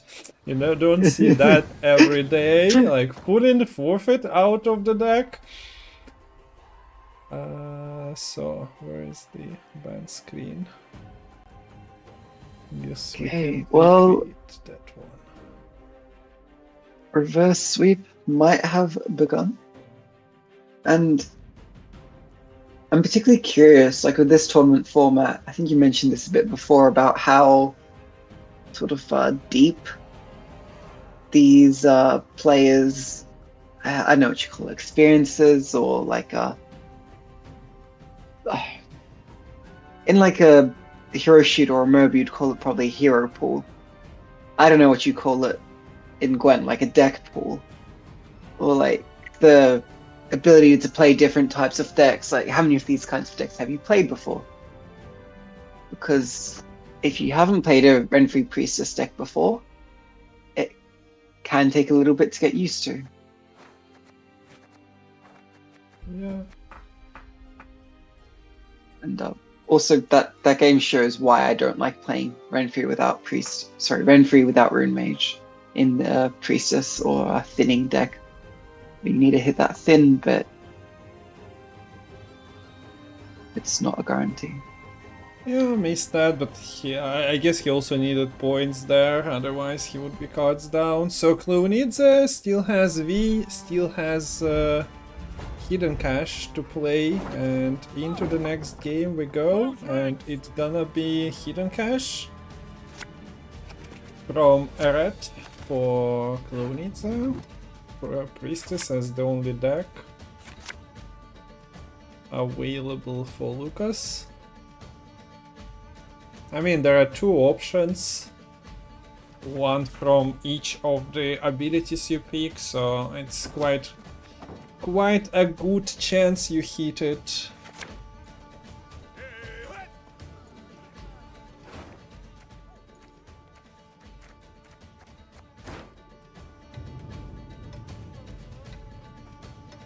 Some stat guy in chat probably has it, I don't remember. Was it 80 something?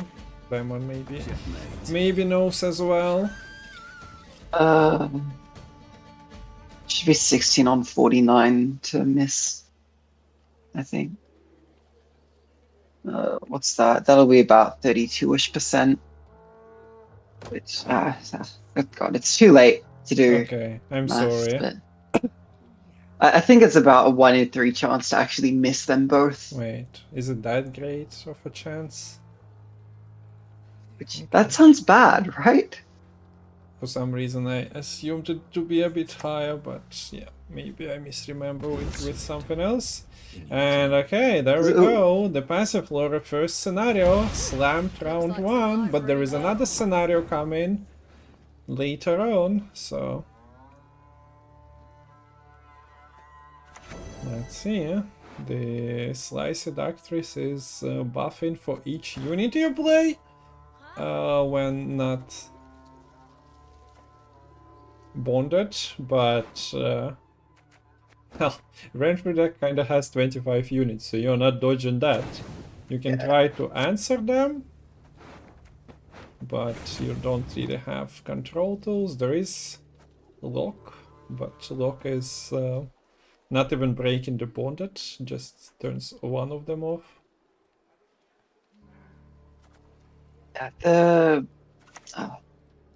good thing, at least for the Renfrew deck here, is you really only play 1 unit per turn anyways. It's not like, I don't know, Simulate, or maybe that Seleno Harpy deck we saw before, where they replay things maybe, where you trigger the stuff just multiple times in 1 turn. No, it should only be getting 1 boost per turn. Which, not great, but you can counteract it with essentially Reinforced Ballista here anyways. We didn't come here to build sandcastles. +2. Good. Okay, now Lucas uses the leader twice for each of priestesses to get that buff that triggers its Zeal condition.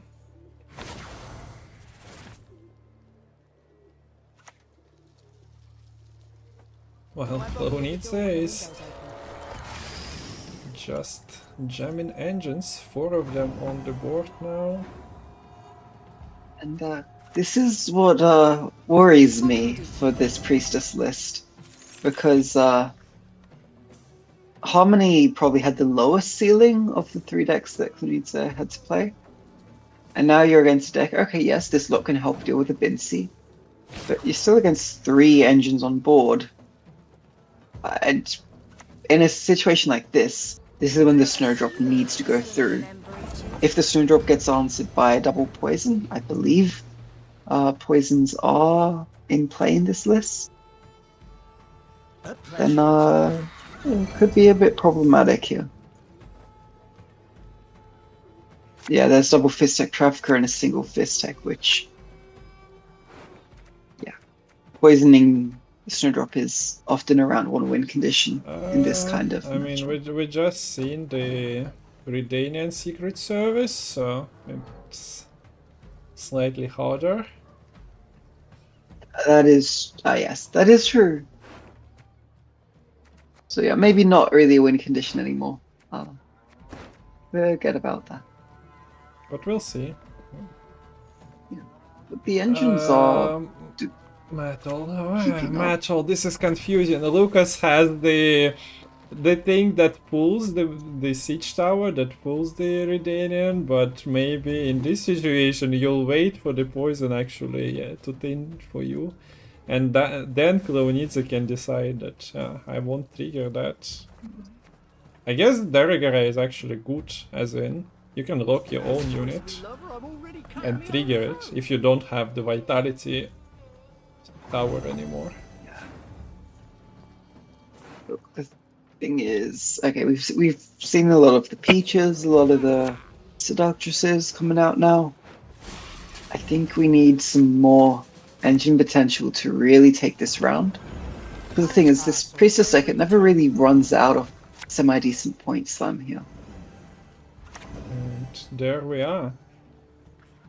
The siege tower is placed into the soldier pocket to avoid the vitality. There is also no room on the row for the last leader to spawn One anything. man's battlefield is another man's ripe patch for harvest. Thing is that Knudse can just not play the poison, or just play the poison on front row because it's full and the Redanian Secret Service shouldn't come out. Yeah, that's the problem of well, the full front row indeed, and there were no soldiers on the back row. Our world is in harmony. Okay, now there is no self-locked Doragare that could have triggered and brought the Redanian Secret Service. Now it's expanded, and now you cannot do cute things with it.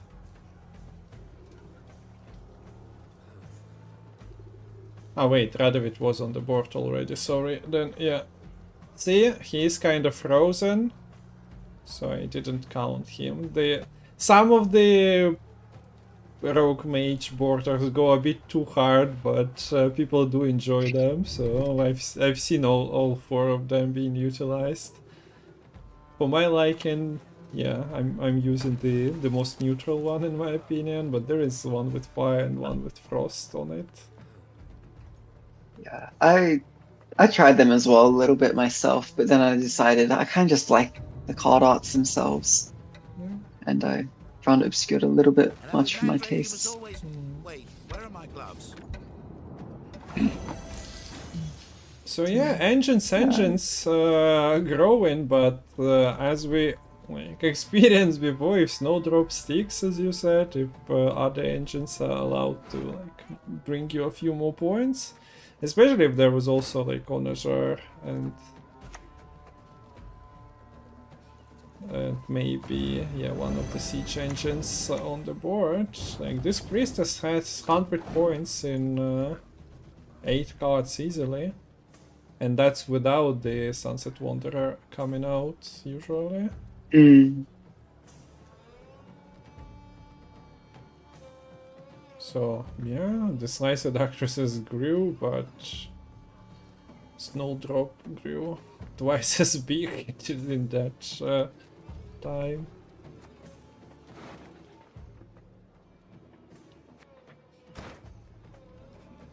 Yeah. And you're looking at the 20-point gap. You probably can have this second scenario or triggers for that scenario that you don't want to spend.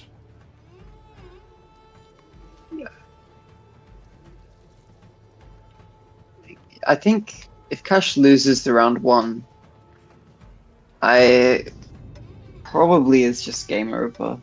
I don't think their 4-card round 3 is anywhere near as good as Harmony's.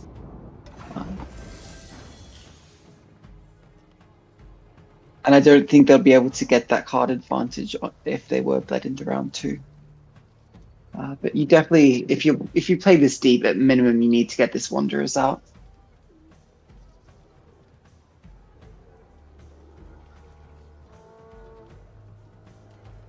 Yeah, Lucas can do one more play and 2 as well. So yeah, goes for the leader first, prolonging the lifetime. Even decides to just shuffle it back into the deck. Fair enough. Now you kind of need to find it, otherwise big trouble. Yeah. And it is neutral, so you can't just draw it with your leader. But surely it won't be a problem. I mean...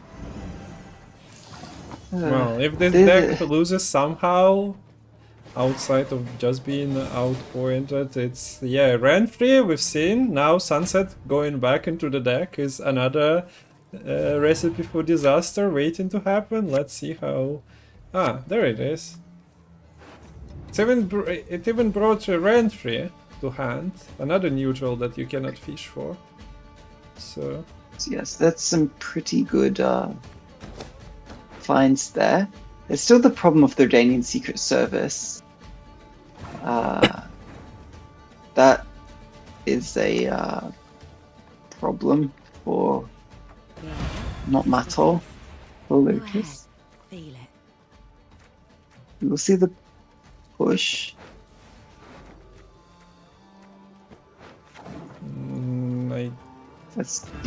I think it's another miss. Again, right? It's the damage. Or did he pick the 8 damage? Because that's the one he was highlighting. I didn't see if he clicked that, but yeah. I saw the 8 damage as well. So I guess he clicked that one, and for passive, so interesting. Where is that guaranteed? Where is that almost guaranteed Renfrey thinning, and where does the Redanian secret come from? Yeah.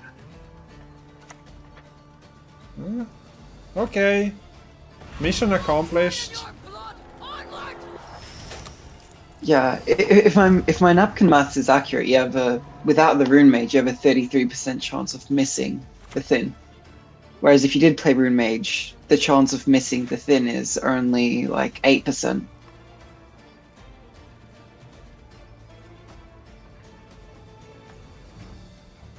So scenario get says Lucas Matol, but does he stop here? Definitely stayed longer. It's not a snap pass that we see occasionally, people saying, oh, I got your scenario, bye! Consider staying for longer.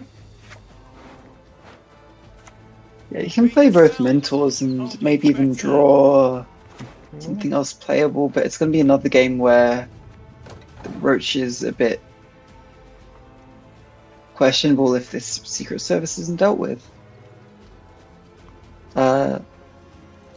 fixed the score. It's 2-1, yeah. I showed the band screen but didn't update the score. Thanks for letting us know.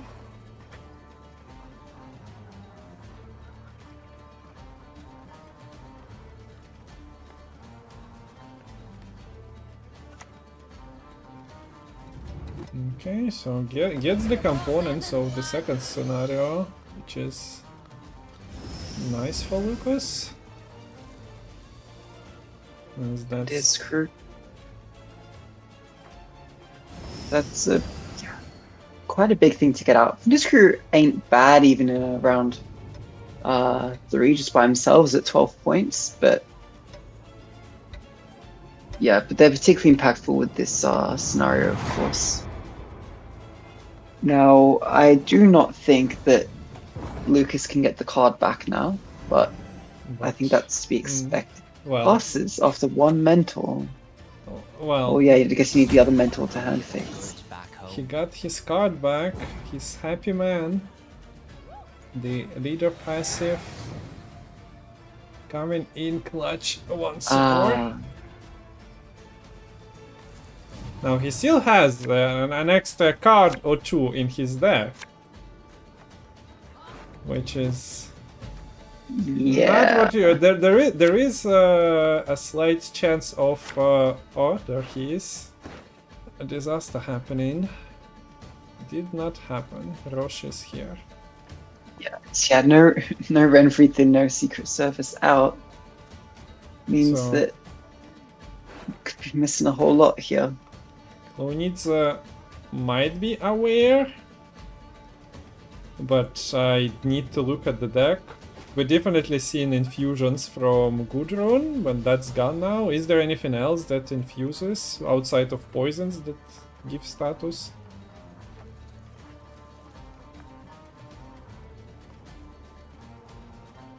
I don't think so, no. I think it's just the Gudrun that... I mean, okay, there's the Treasure Huntress, but that's only allied units. Yeah, I mean offensive.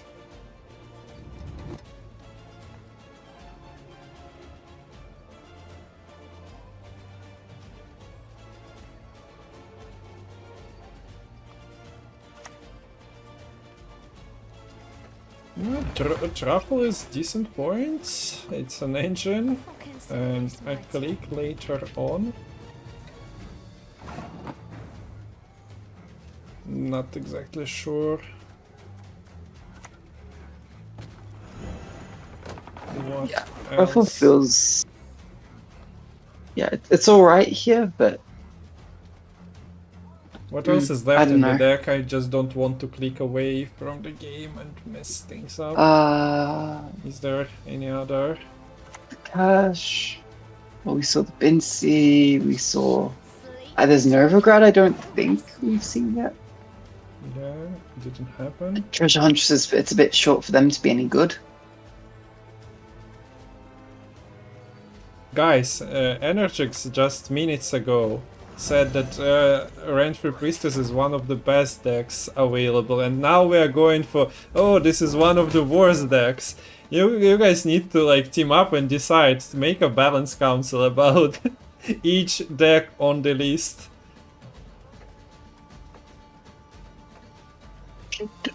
Difference might be having the Rune Mage or just one extra thin to make it work a bit better. Okay, there is the But Novigrad. yeah, Ship is not teaming up with the Slight Seductor, Slight Seductress, unfortunately, making it a bit harder to click the ale later on, but with 2 cards in hand and also Novigrad producing a unit, shouldn't be a big problem. Are we going for board wipe? You don't need to go for board wipe if you're good at aiming. Okay. Ship survives at 1 power. And the worst deck on the list waits eagerly on this spicy Roche play.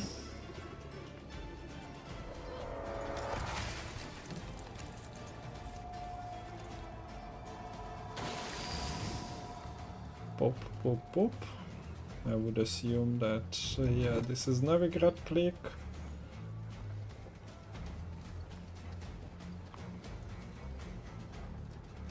What's it gonna be? Okay, more bodies. A bit of coinage. I guess that's alright. And also extra unit produced allows you, although you don't get really the coins back, to get the ship into the graveyard and out of the graveyard later. So we just send in Roche back, right? I think so, yeah, because with double Onaga, a single priestess charge is worth a lot. There's 7 charges, that's really 21 points. So Like there is no yeah, need to there is like literally like sure you Yeah. get the machine for 5-6 extra points if Onager stick, but no reason. Unless you know that your opponent's last card is huge. And it kinda isn't. Okay. Okay, that's 15 points. There are 7 charges, so Matol, Lucas Legend keeps clicking towards his victory and getting the second scenario out of Klaunice in round 2.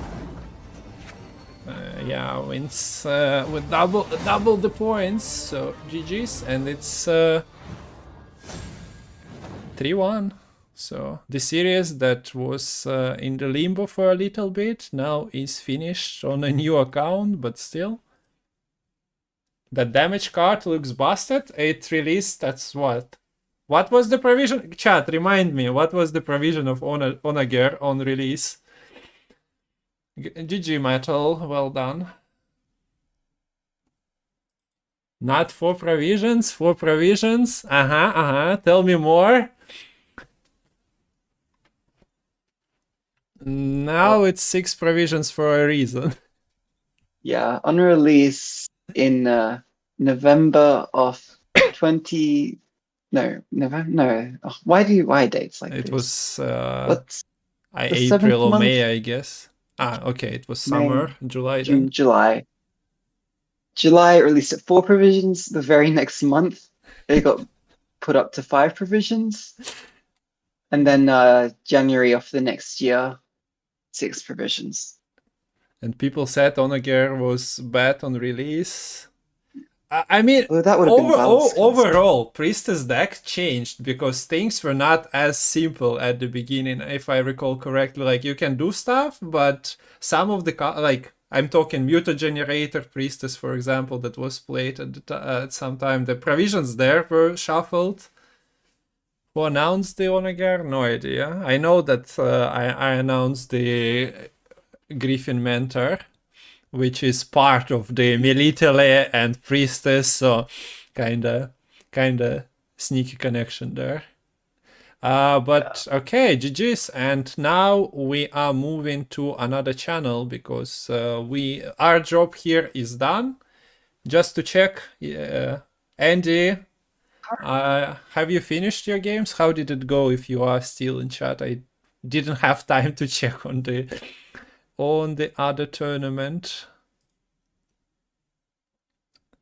Onager is fine if not paired with Priestess. Well, maybe. But yeah, thanks for joining, Lemon. Was fun. Finally experienced some technical difficulties. I've been missing those in my life.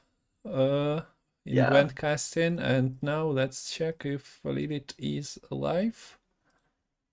The stream will be stopping on YouTube though, so if you want to watch on YouTube and you cannot access Twitch for whatever reason, I guess I'll do the rerun before the finals tomorrow. As in rerun on YouTube, adding them, but you can go to Lilith's channel now. I'll post it. So this will be third and fourth. See, quarterfinal here. There we go. Link is in YouTube's chat. Lilith has Andy mentioned in the title, so Andy should be available as well. We lost Lemon, unlucky. Oh no.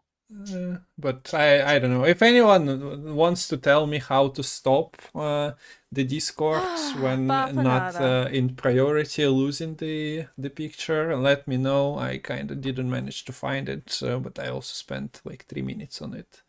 So fun games. Salamander gonna be featured further in the next 2 series, and the next match that you guys will be watching there will be Energex versus Lerio. So the decks and all that, we already like jumped through them a little bit, but Lilith and Andy will be talking about them and about the next 2 games. So gonna be ending here. Thanks for watching. Thanks for the subs, follows, and everything. Sam, thanks for the bet you made for yourself and lost. And thanks for the players, and especially Lucas on getting through with that bet. But yeah, okay, so rate Witcher Lilith. Enjoy the games there, and that would be all from us. Tomorrow we are showing. Are you joining for one semi-final? Do you want to tomorrow, Lemon? Okay, so first semi-final will be with Lemon, and then I'm casting the rest of the second semi-final and final with Lilith then. So that's the plan. Raid is ready to go, so we'll let Lemon go. And also Lemon is, well, you can click his name in chat, you can Lemon click his name in the stream title, so occasional streams of Gwent are happening there. And yeah, see ya, Lemon. Bye-bye. See you. And also gonna let the raid go. Till tomorrow. Bye-bye.